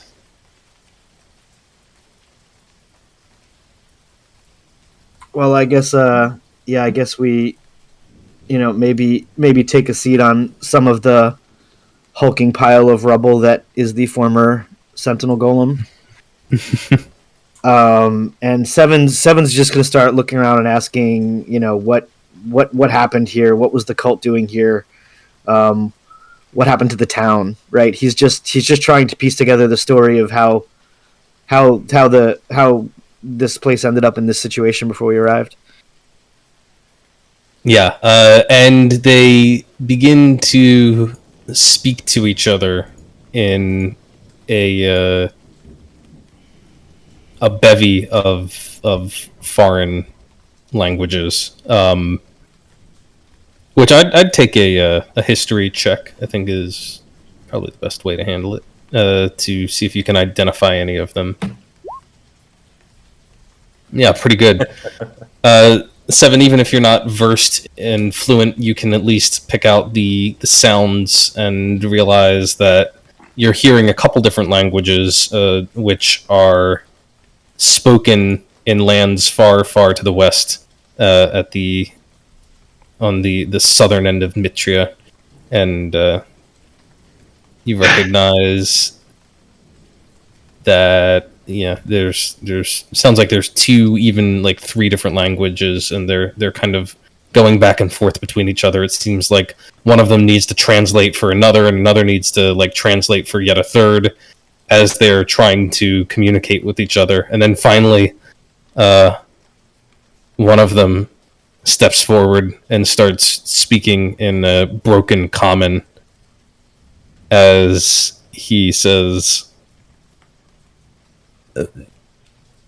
we share what we see. We share it, and we do not die.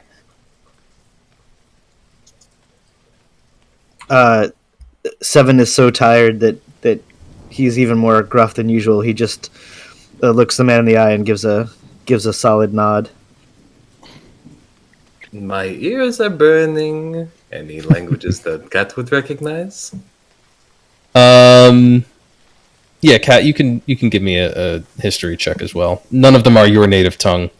Damn. But I thought we were just gonna I thought we were just gonna speak normally to each other, Anthony. yeah, you can tell that none of them are speaking your language. You can probably they're nearer to your homeland, these countries that they originate from, so you can probably pick out like one of them and realize it's from like southwest of the realms of the Fey Queen. Oh. But it is the Hussars. The Hussars? The Hussars.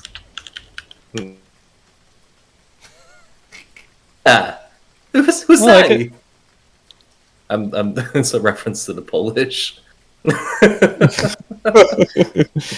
Oh, I have no idea how that's actually spelled then.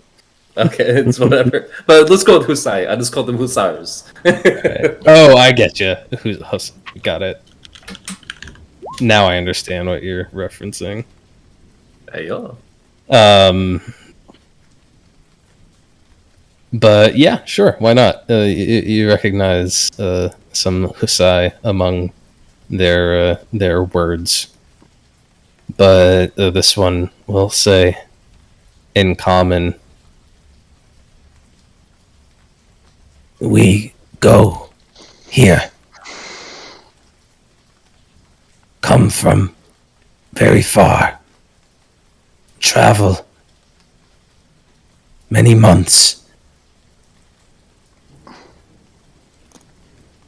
We follow Sire. And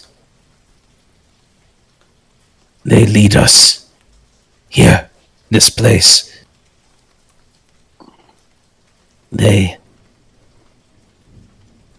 He seems to be at a loss for words for a moment, and he just gestures generally to the north, and you realize that he must be pointing in the vague direction of the ghost light. They kill. Magic is wild. Then rights, and he points to the area where this huge hunk of stone is now. Make rights. Call the rock. He points up to the sky. Call it down. And then he gestures to the group of them. Us. Dig. Gather. Rock. But he seems to think that's not quite the right word for it. He's struggling. Metal. Rock. Gather it up. Then send away. Gone back. Back home.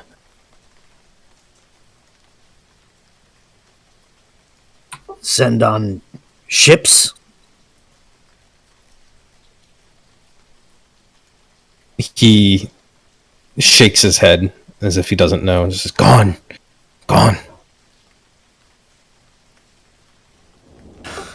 The town. What destroyed the town?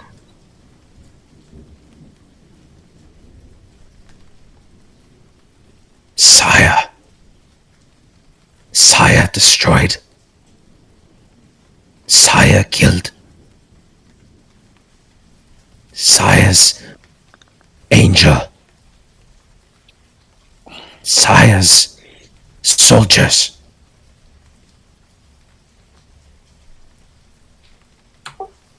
And the Warforged. Did you see them? What did you promise them? What are they doing here? He seems a little confused by the term Warforged. One of the others says something to him in another tongue, and then he nods.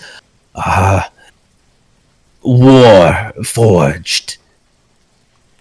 We go with this place together. They attack. We go to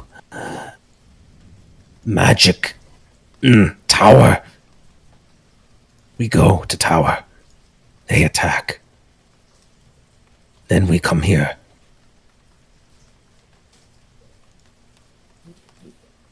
Are you saying? Did they say that the Warforged attacked them?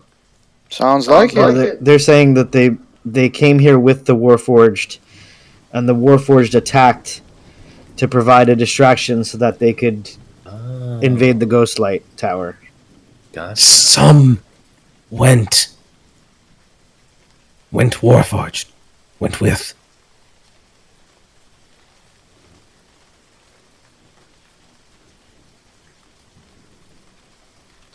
Ask about the secondary site.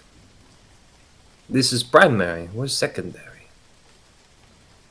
To the west of We found a map in the tower, and Seven will show them the markings on his map, point out the other town, and say, "Did you also go here?"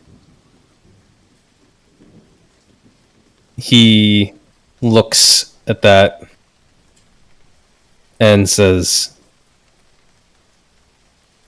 went there first, before Sire looked not so good, here better, but maybe still good. He shrugs.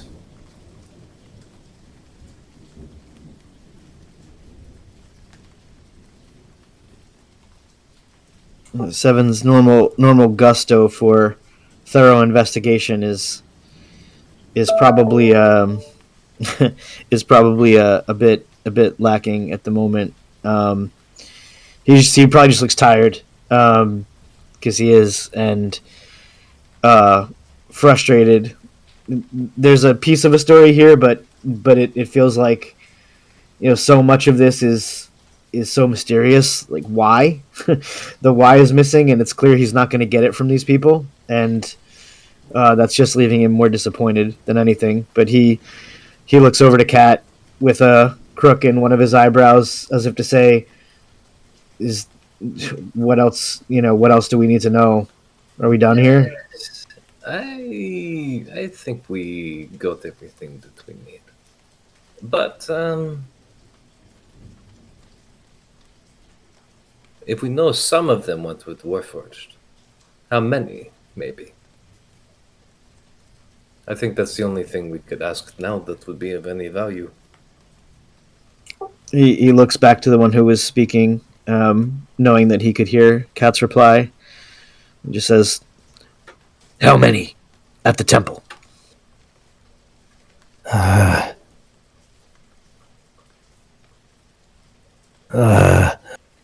3, 4, 5. Small. Small detachment. Sire. Warforged. And he shakes his head.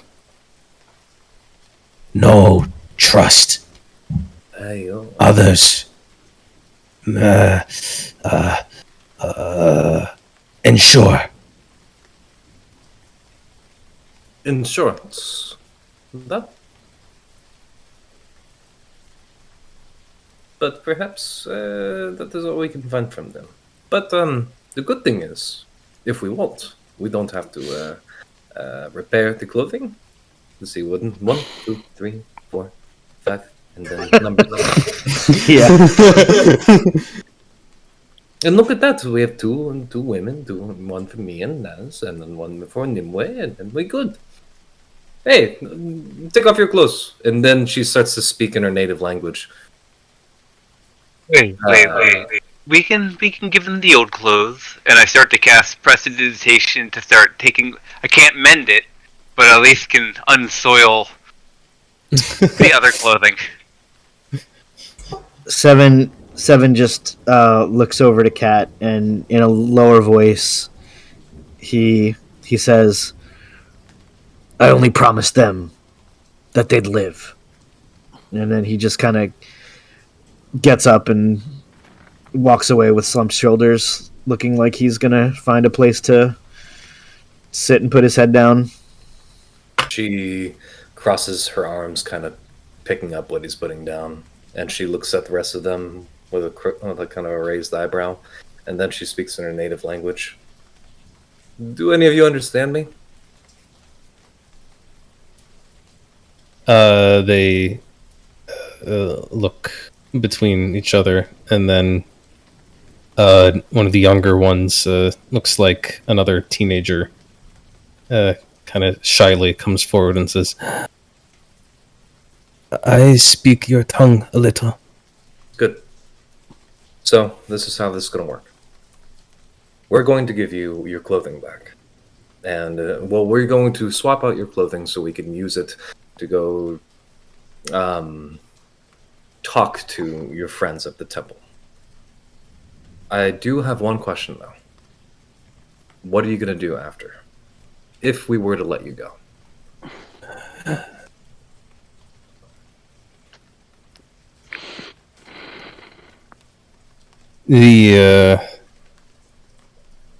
The young man here kind of looks at the others and says, I won't speak for them, but I was taken in by the God Eaters when I was alone on the street. They saved me from death. They saved me from being hungry every night. They gave me something to eat, and they taught me their ways. And I believed what they said, but I didn't know that we were headed towards any of this. Death. I don't want any more of this. Death is a hard thing to... It is a hard thing to stomach. I can't guarantee safe passage for right now until all this is taken care of. My friend there, he guaranteed your safety. Well, he guaranteed you your lives. There is an outpost of military soldiers past the watch line. but you can't get past it unless you want to fight one of those. So for right now, if you want protection, there are some monks that may be willing to take you in to the west. Would you be able to make it there on your own, or if we were to let you go, would you be able to make your way to safety? Monks. But the Warforged, There were some survivors. I do not think that they will be good friends of mine. Well, you and I can be very good friends. How about this? You gather all your supplies together, and you make for safe harbor. I'm not sure exactly where that may be. Ask for the monks. Who knows? It could be a little bit more hospitable. But we can't take you with us. I have my life. That is all I can ask for from you. You're a good boy. Now, this, my friend, Safine, is gonna give you some new clothes, and then you're gonna give us yours, okay? We He have nods. clothes beam?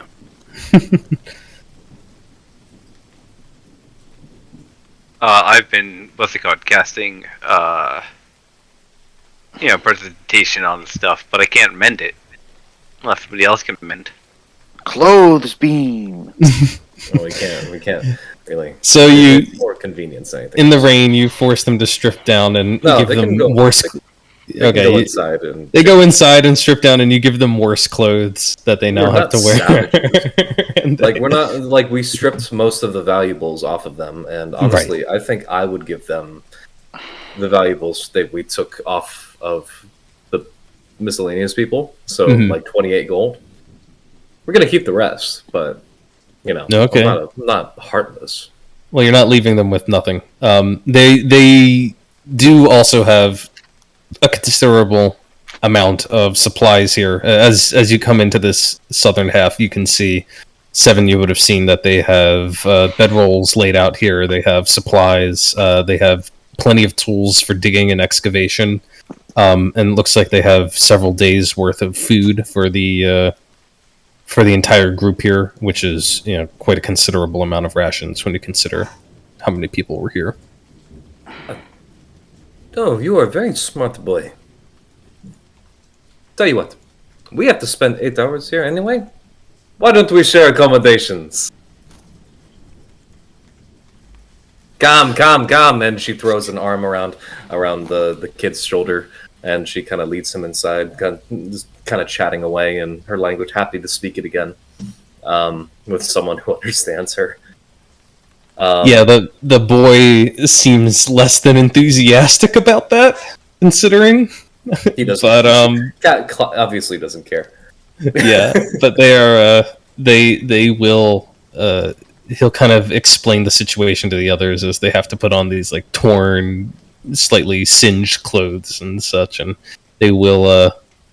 They'll definitely take shelter here for another night and take whatever supplies that you allow them to bring with them, and try to get the hell out when they have the chance. Whenever they have the chance, and whenever they can, leave, they can. Okay. But that's what I'm proposing, unless anybody else had any other ideas. And no, we're not killing any of them. Unless your idea was to kill them. No, I mean, I didn't. Seven is he really didn't want to kill all the people that we killed. I mean, I feel like clearly this group is, guilty of committing some atrocities here, but it's unclear. It's unclear these few that we met. How much of this is them following orders versus being a part of the massacre. I don't know. I mean, if you want to mete out justice, he's not gonna fight you, but It doesn't seem like he's interested in doing it himself. What is justice anyway? Come. Let's go. I think I have a bottle. Naz, bring the vodka. All right. You guys, did I hear something actually unpopping, or is that just my imagination? I heard that too. Someone definitely. Yeah, that's Max. Device. Davai, let's go. Let me ask, what is Ryland doing during all of this, having finally been roused to consciousness and like left amongst this chaos here? He's Oh, you mean- Did you mean Julius? Because you said Ryland. I'm sorry, I meant Julius. Well, Julius would have looked around a little bit at these things, whatever they were, and would have... Before any of this shit fucking happened with these pricks up here, he'd have fucking kicked the head of this fucking Sentinel Guardian, or whatever the fuck it is. And he'd have taken a nice fucking whiz right on its damn head. Fucking asshole. He would have then used his free time for the day, since he hasn't done it yet. Snap his fingers and bring Eri back. He would bring You're a her lizard, back. Airy. What? You're a lizard, Airy. You're a lizard, Did I Harry. hear that right? You Hey. pissed on one of our enemies? No, I pissed on the head of the Guardian that fucking killed me. Or tried to. The Extreme. He's getting like Golem. 60-foot arch there. I go 35 right. foot. Probably only, I like, go right 6 to. I foot. can go. Julius is just like at a 175-degree angle getting this right. Dude. Sharpshooter. Exactly. Yo. No range penalties. No, it fell to the ground. It fell to the ground, right? Yeah, it did. It fell to the ground. Yeah, it fell to the ground. So I'm gonna kick its head, It's head like spinning. just fucking kick its head in anger, and then I'm just gonna fucking take a leak on it, Just to asshole. be clear, the head is like 4 feet in diameter. It's like this massive boulder. Yeah, wherever. If I can see where its quote unquote fucking mouth is, I'm just pizzing right on that. Let's get- Julio, put that away. let's There are get the children peasants here. to excavate it into a trough for us. Y'all know Before- big truck tires attract small dogs. Then Excuse me? You never. He been would in a su- trough? Oh, come on. Like, you've been to the Philippines. You ever see, like, dogs walking around? Every small dog just stops and pees on, like, every big tire. It's hilarious. It's true. then We also have troughs. he would summon Eri back, so Eri is back on the map. And this time, I'm going to change it up a little bit. This time, Eri comes back as an ice drake. So now Eri will have immunity to ice damage, and I have resistance to ice or cold damage. She is immune to cold, and I am resistant to cold. Okay, little some white scales on Eri there, and off you go. Thank Nimue for taking this fucker out. Then I'm going to take my flask, and I'm going to start drinking. Bye-bye. Let's go. The Fair fuck are we enough. doing? The fuck are we doing? Sleeping Oh, thank fuck. and drinking. Come on, Device. Let's go. Alright, now we're talking my language. Anyone else got anything besides the booze I brought? Any other booze? Naz, do we have any more vodka? You gonna take Precipitation take the horse around. to the barn? The what? You gonna take that horse there, Cat? Yeah? Oh! There's 2 horses. Oh, You and divine. Baz. Bye-bye. It might run away. I don't, honestly, I don't think mounted combat would be a very good idea, especially in the environment. I mean, right if now. these don't... If I the may people, really like horses, but right out there. I mean, if the people here are already dead, then Ari could use some lunch. Or dinner. Don't eat, What? don't eat the what? Don't eat the horses. They're like dogs. They're very nice. Dragons gotta eat too. Why don't you eat one of the sheep in there, okay? Yeah, there's some sheep and goats and Oh, some great. chickens Oh, that's around. right. I can make zombie sheep. You sure can. I mean, they're alive right now, so you'd have to kill them first. But I mean, Ari can help with that. After Eri passes it. oh boy, How's that reply coming from Arendelle? Beep. Arendelle. I'm a sheep. I said beep beep. I'm a sheep. I said beep beep, I'm a sheep. I think because this cat already has a soft spot for horses, she's probably gonna give one of them over to the teenager that speaks her language and says, "Okay, this one's name is Dima. You want to take very good care of him, okay? If I see his corpse on the side of the road, I'm tracking him down all the way back to Husara. You understand?" Yeah, he's like, yeah, sure, a horse. But you don't sound very happy about that. That's like No. that's like 12 lifetimes of work for the Yes. average Husari. No, I am just stunned by this sudden reversal of fortunes. That is all.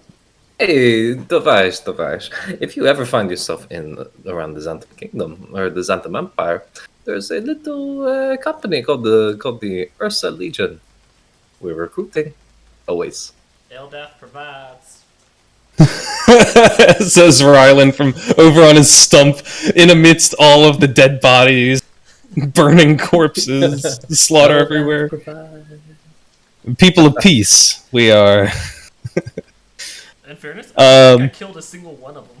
Yeah, that's Besides the true. first ooze that I got to jump on. I think You're doing great for this non-lethal build. Yeah. Evan. Yeah, I didn't get the killing blow on anything. I just helped everyone else get a lot of kills. Then Bolt and Bond.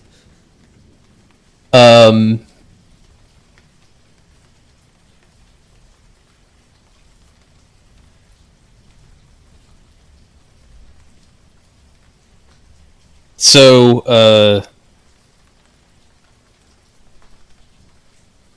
you'll get a response, Ryland, from your father. And he'll say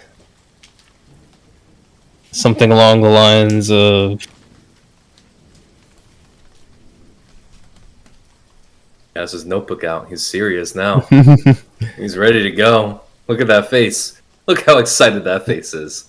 yeah, Look at he'll him blink basically those say, eyes. we'll look into Colt. Can't send anyone else until you've stabilized the region. That's why you're there.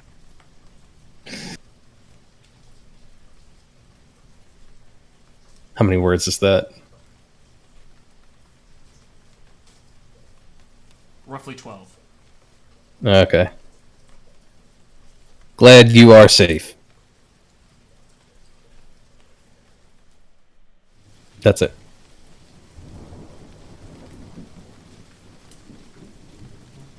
Never much of a talker. Didn't get that from him.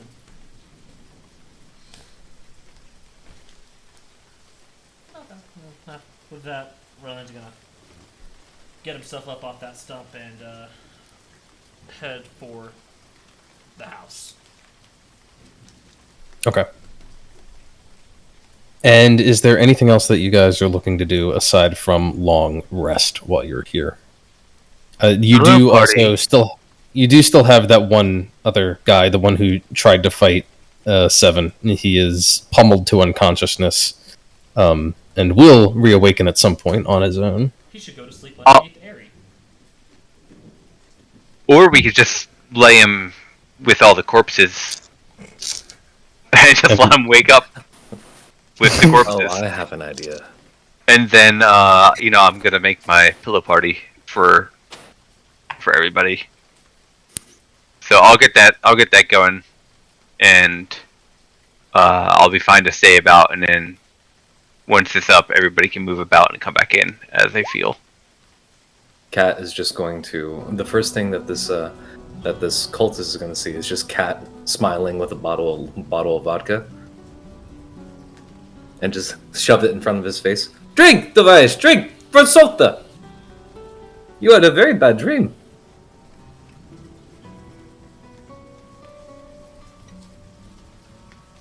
And she will proceed for the rest of the night to get him fucking obliterated. That's what you're gonna do as soon as this guy wakes up? Get him obliterated.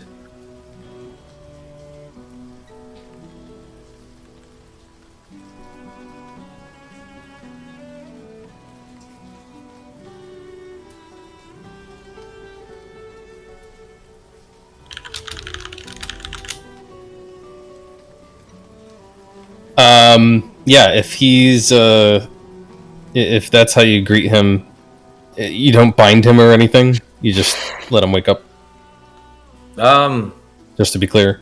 Yeah, no. Or like, do you strip him of his stuff? Yeah, I'd obviously I take all of his Okay. I just hold his holy symbol in one hand. You want this back? You have to drink. Yeah. So after a couple hours, his eyelids flutter, and you greet him in this fashion, and he's aching all over. It doesn't look like he's about to go running off anywhere as he's coming to his senses. He's,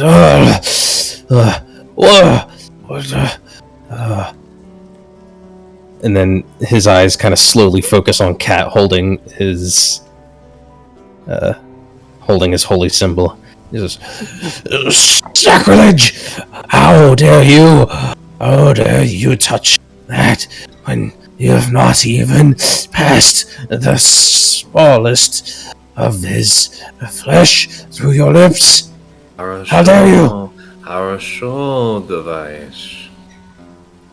Here, instead of those words coming out, how about you do this? And then she takes the bottle of vodka and just kind of pummels it right in between his lips and looks off towards the rest of the party as she's forcing him to drink.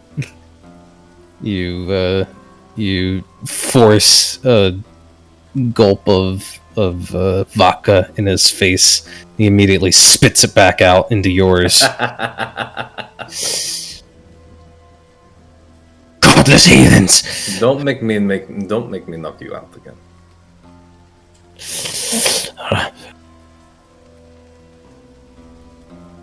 And then we can all be done with this. What would be the point of that?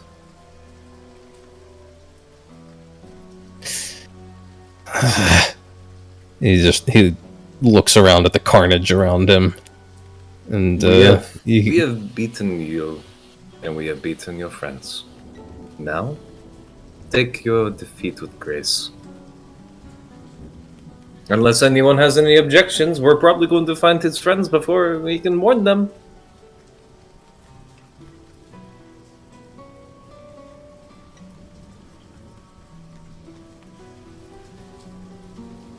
He'll just kind of go surly and quiet as he looks at the absolute destruction around here.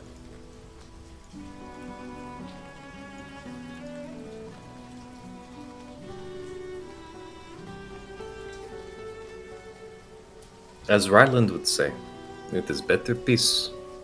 Yes, Ryland? Yes? That's a big 10-4 there, good buddy. Yes.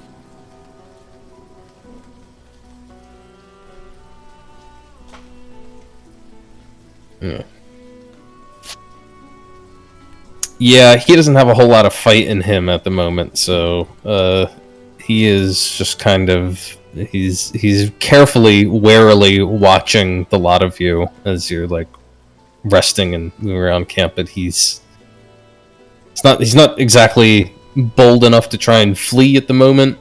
But you can tell that he's watching you with dark eyes and intentions, but for the moment simply bides his time quietly, just trying to quiet the pounding headache he has.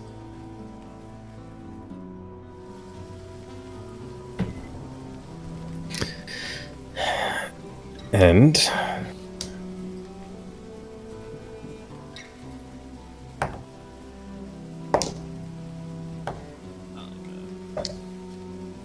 That's a lot of rolls. Storm's about to dump out some toads or some shit. Over the course of the next 8 hours. Well, I should actually check that real quick. Good point.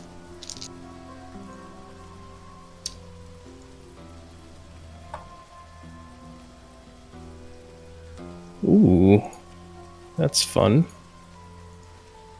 Is it? Is it really? 2, 3,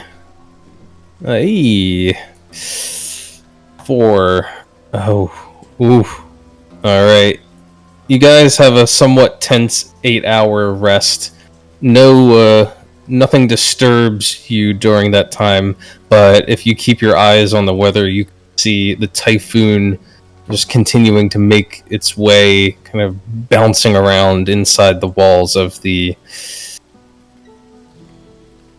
Tempest Pass here. There's a couple of near misses as it passes just to the north of Dagon's Ford, and then circles around and passes just to the south, but miraculously always seems to leave you guys undisturbed. You are able to get your long rest in. During one of the hours during that, well, I guess I only need 11 minutes. During that long rest, could I have tried to identify this rapier we found? Oh, I can identify. Wait, no, can I? Shit. What character am I? What day is it? Is it Monday? What character am I? Who am I? You're the bard. You're the glam bard. Yeah. No, I can cast identify once per day for free. It's part of being fey touched. We'll hold on to that for our next fight. Do we have a second thing we need to identify? I guess we never tried to see if this holy symbol was magical. I doubt it is, but Yeah, I think Kat wanted to look at the organic armor as well. Oh, right, the organic plate armor to make sure. I'm not sure if that would be a magic item or not. Yeah. Well, you can determine a couple of things. The holy symbol is not magical. It's just very fancy. The vials, the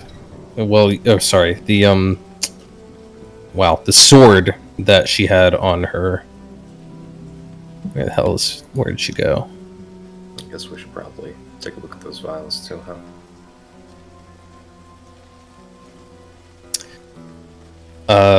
Let me see.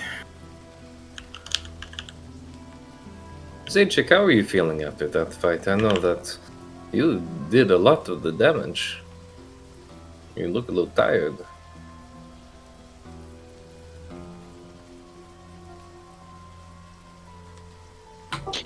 I didn't come here to fight a war. This is fair. The battle is bigger than I'm used to. It was exceptional. But I understand. Oh, it feels like a lifetime since I've done something like this. Maybe 2. Let's see You here. continue to confuse and befuddle me, Siffy. How long can we hold on to those 10 bases? Oh, don't worry about it. The longer you practice our language, the better you'll have an understanding of what I'm saying. Okay. That's not what I meant, but okay. Mark, how long do we hold on to the temp HP? Until we would fall asleep. Oh, okay. So no temp HP, got it. Zajic, you mentioned that you do investigations for the eye. You never had to do anything like this? Any big fighting?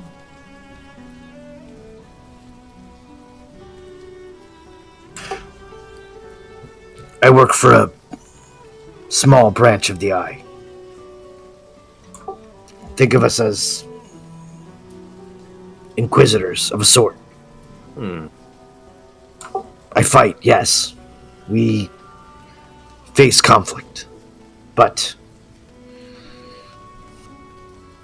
large numbers of foes, battles out in the open, Right. Cultists. No. I see. A lot more of the sneaky, stabby type, huh? Lots of sneaking. Sometimes stabbing. Subtlety. I understand this. Well, Yeah. I get the feeling it might be more of this. I advise you all to be prepared. Hopefully it doesn't, and Jidaji will be more amicable. That? I think the problem that we've uncovered goes way beyond Jadaji. These cultists, if they're doing it here, they're doing it elsewhere too. That? But, I know what the end goal is. You do? Please tell. I'm just thinking about what's the end goal of playing the Warforged against the Empire to anger the Xantum Empire and cause a war and distract. Usually, when you are causing conflict, it's because you either want resources or something on the land, or you want to distract from something else. Something bigger, perhaps. Summoning stones from the skies that aren't even from this plane. Magic that can remove the ghost lights, open rifts that other planar beings can come through. Yes, that portal will almost go to you too, my friend. The knowledge this cult possesses, what they're doing. I wonder if they have anything to fear from these governments. They seem to be operating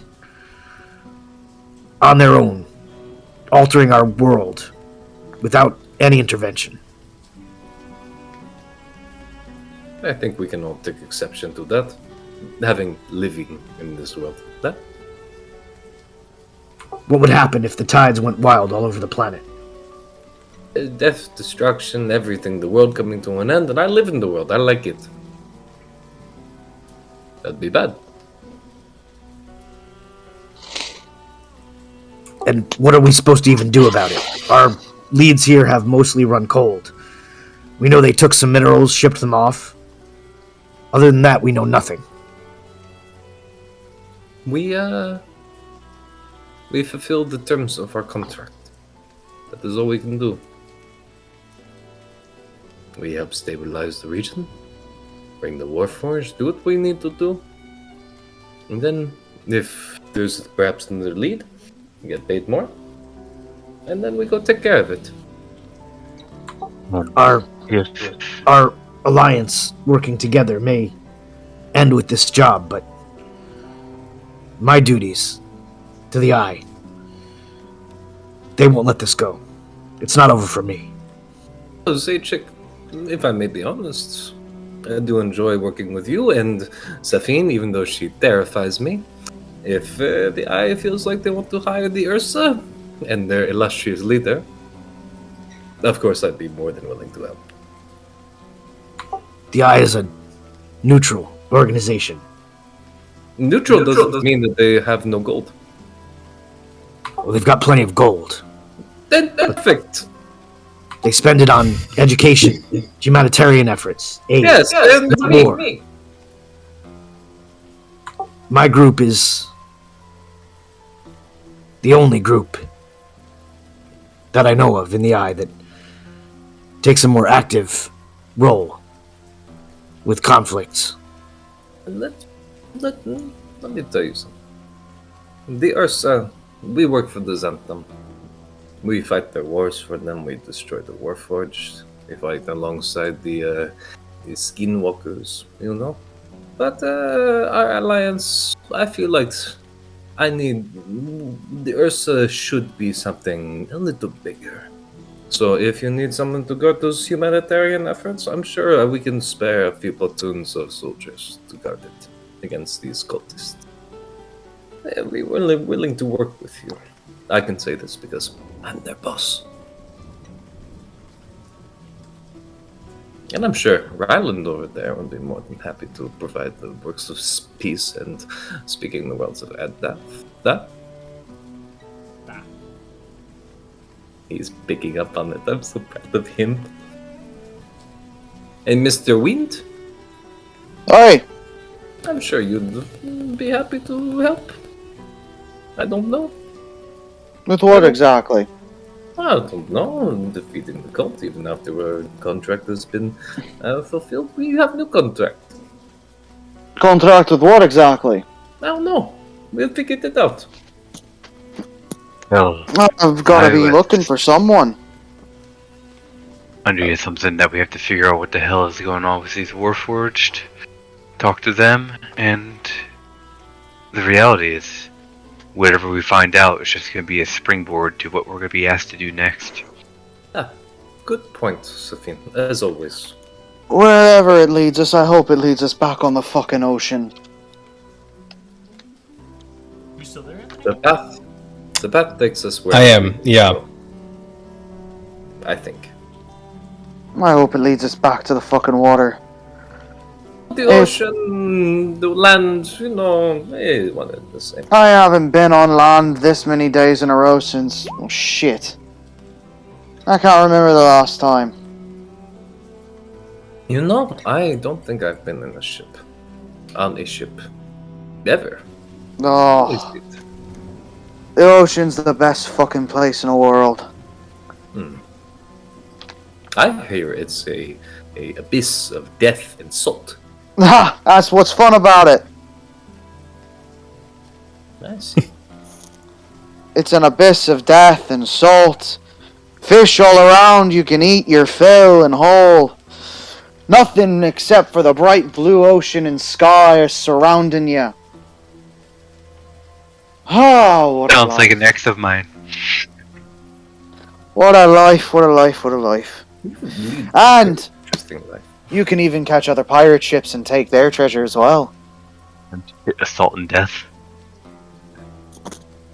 Okay. Well, besides, I think I may be looking too far into the future anyway. We go to temple, we figure out what's happening with Deji, and then we go from there. Either way, I'm going to polish off this bottle.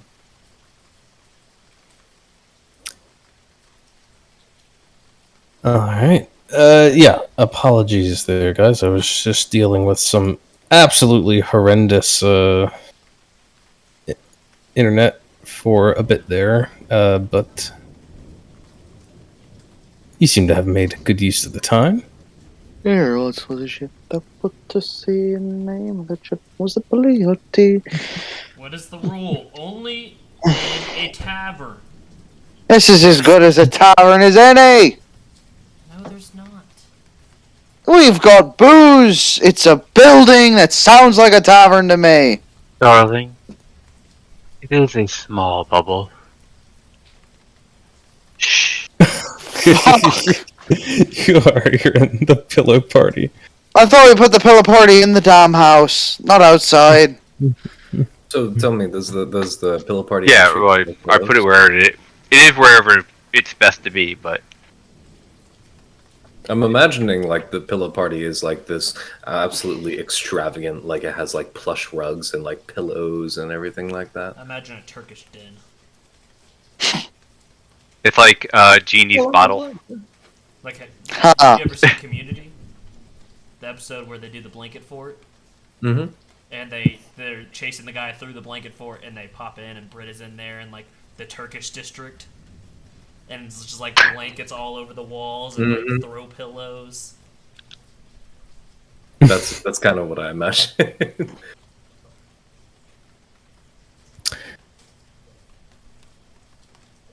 The only thing I'll interject with is over the course of this time, you do get to identify that rapier, which I have been searching for,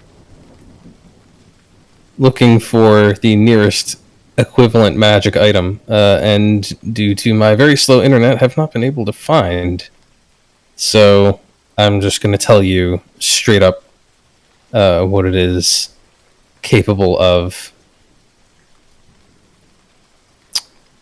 It seems that the rapier is magical, of course. It is imbued with some necromantic magic. And it is rather nifty. It gives, well, when you land a hit with it, the creature that is struck by it needs to make a Constitution saving throw. And the DC is fairly high, DC 16. If the creature fails, it takes a D8 of necrotic damage, and the wielder of the weapon regains half the number of half the damage dealt, half the necrotic damage dealt as hit points. Nice. I can use that. I'm kidding. I don't need that. That's Nimue. Yeah, Nimue gets that. Nimue would appreciate this. Oh yeah, now she has a magic weapon besides her fists. Yeah, her fists were already magic. Exactly. Oh, she has a tattoo that makes them magic. I thought that was just a monk feature. That's a monk feature at level 6. She's only a level 5 monk. She's a ranger. Alright. Oh, that's right. She's a monk ranger thing.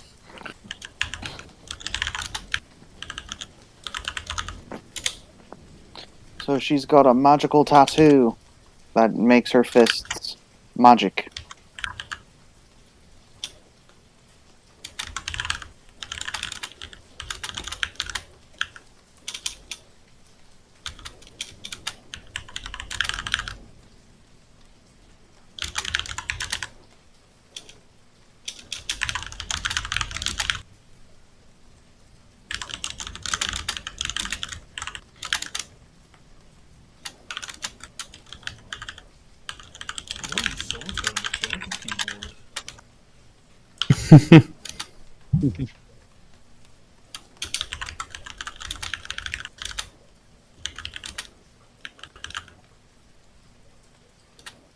Oh, that's better. It's actually only if you expend the charges on the wand, you have to roll a d20 if you get a 1. So it's only a 5% chance. I don't think they used the second charge. They only used one. Right, they didn't. But when it was about to look like what's it called, Sevens get swatted right before Nimue shot the arm off, I was thinking, I was like, that's the life or death situation. Not talking about it's okay to risk blowing up the magic item for. Especially since that probably would have been enough damage to do it as well, but Nimue saved the day. Nimue. I was gambling that I could break the arm before I could use that stupid attack again. You guys fucking did the work on that thing, though. You guys were destroying it round by round, man. I feel like I feel like that attack should have been a dex save. The con save one? Yeah, the shockwave thing. Just a shockwave seems so dex savey, you know. I mean, I guess maybe like isn't Thunderwave a con save? It's always as well? con. Yep. Yep. Yeah. That's what Thunder it is is. always- It's what you're saving against is the thunder damage.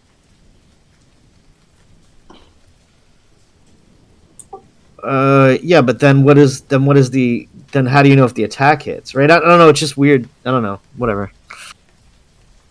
Trying to resist those electrical impulses. They're gonna hit you. It just depends if You do. you get short. You do. Or not. Yeah. It is a recharge ability that it has. It just happened to recharge right away. But Now here's where you yeah, find it's- out that when one of these dies, all 43 of them activate. yes, the others all wake up, start seeking you. Right. We've been marked with magic pheromone tracking. Let me ask you guys this though. Oh, God, it's 11 o'clock. Wait a second. Yeah. I was thinking that we still had like an hour left in the session. It's like, where do you guys want to go next? What's everyone just hanging around for? Then I realized every week, you're basically. This campaign has just been like, you turn around and it's just like, I don't know, 2 hours into that combat, I was like, oh my god, we've been playing for like 4 hours already, and I was like, oh fuck, we got 2 hours left. combat's a little bit different. Nuts, man. Well, let me ask you guys this. Just so I have a sense of where your interests lie going forward. What are you thinking about doing next? You've come to the ford, you've found this ritual site that has apparently been destroyed by this falling star. You've got a little bit of a clue that there's more going on here than just the Warforged invading. You know this cult is involved. Been to the Ghostlight. You've been around to several of the locations that you've come across on this side of the border, on the Lunapore side of things. What are you thinking your sights might be set on next? I say the Yielding Heart, but that's up to you guys. I'm just putting it out there.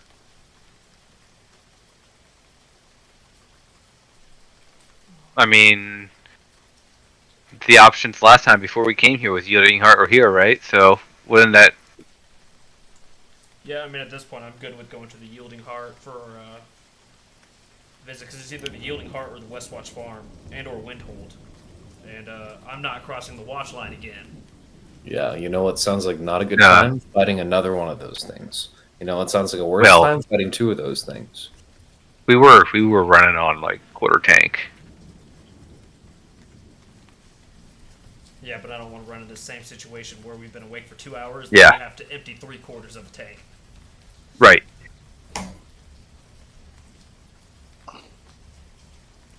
So Yielding Heart sounds like the next best destination. We are at least Aye, sounds like a westerly plan. direction, A westerly direction. Alright. especially with the storm where it's at. Yeah, we gotta find out what the hell the Warforged are up about. You guys have danced around it a little bit. You've tried to make sure that you investigate and try to come at the Warforged with knowledge. You've tried to see if you can't find something that would give you leverage over the Warforged. You've been seeking after these things, but it might finally be time to confront the Warforged. You have your quest to gather knowledge hasn't been completely fruitless, that's for sure. You've definitely learned a little bit of something about what's going on here, but definitely gives you something to go on as you approach Yielding Heart. I don't So know. that is, I'm big sad. I thought we were going to get a level up after all that shit. yeah. Did you? Yeah, a little bit. I'm still just so sad we killed Saya. I feel like she would know how they disabled the ghost light. Like, she would have all the answers we wanted, and we just fucking killed her. And I'm so upset about that. Could we do a speak with dead with her? Oh, that's You have right. not We were talking about trying that. Maybe. Yeah. Well, maybe that's something we can open with. Yeah, we can open with next week, maybe before you guys depart Dagon's Ford. Yeah. And make your way to Yielding Heart. Maybe you can at least get some elucidation. Although whether she's going to be quite as well, we'll see. Yeah, if they're hostile, they don't give you as much information, right? Or they don't have to answer your questions if you don't want to or something. Right. Speak with dead. Now that my internet is working, I can actually look things Right, up no, again. it doesn't have to tell the truth. I don't think it's a matter of hostile. It's under no compulsion to offer a truthful answer. Oh, right. Unless it's in a zone of truth. Hit him with both, baby. Hit him with both. That's weird, but probably works. Yeah. Sorry, guys. Except then the ghost needs to do a saving throw. And what are the ghost statistics? Yes. I don't know. I know. I don't know. I know if it fails or succeeds. Yeah, I feel like it should work, but it's also like I feel like Yankee. it's a little ganky because like the spirit, it's dead, right? So it can't fail a saving. Or does Zone of Truth affect only creatures? Yeah, because if it only affects creatures, technically, I don't think the thing until the spell ends, counts. a creature that enters spell area for the first time on a turn or starts its turn there must make a charisma. Yeah, I mean, whether you grant the semblance of life and intelligence to a corpse of your choice within range, whatever the fuck that means. So does it become a creature again or not? It refers to it as a corpse, and right. So it's probably still just an object. Good thing we killed her. But yeah, good thing we did. That was sarcasm. But we'll have to see what you guys can what you can work with your Speak with Dead next session. So sorry, I know like the last 20 minutes my internet kind of took a nosedive and I only caught bits and pieces of your conversation. But yeah, that is Thanks to Kevin. where we will call it.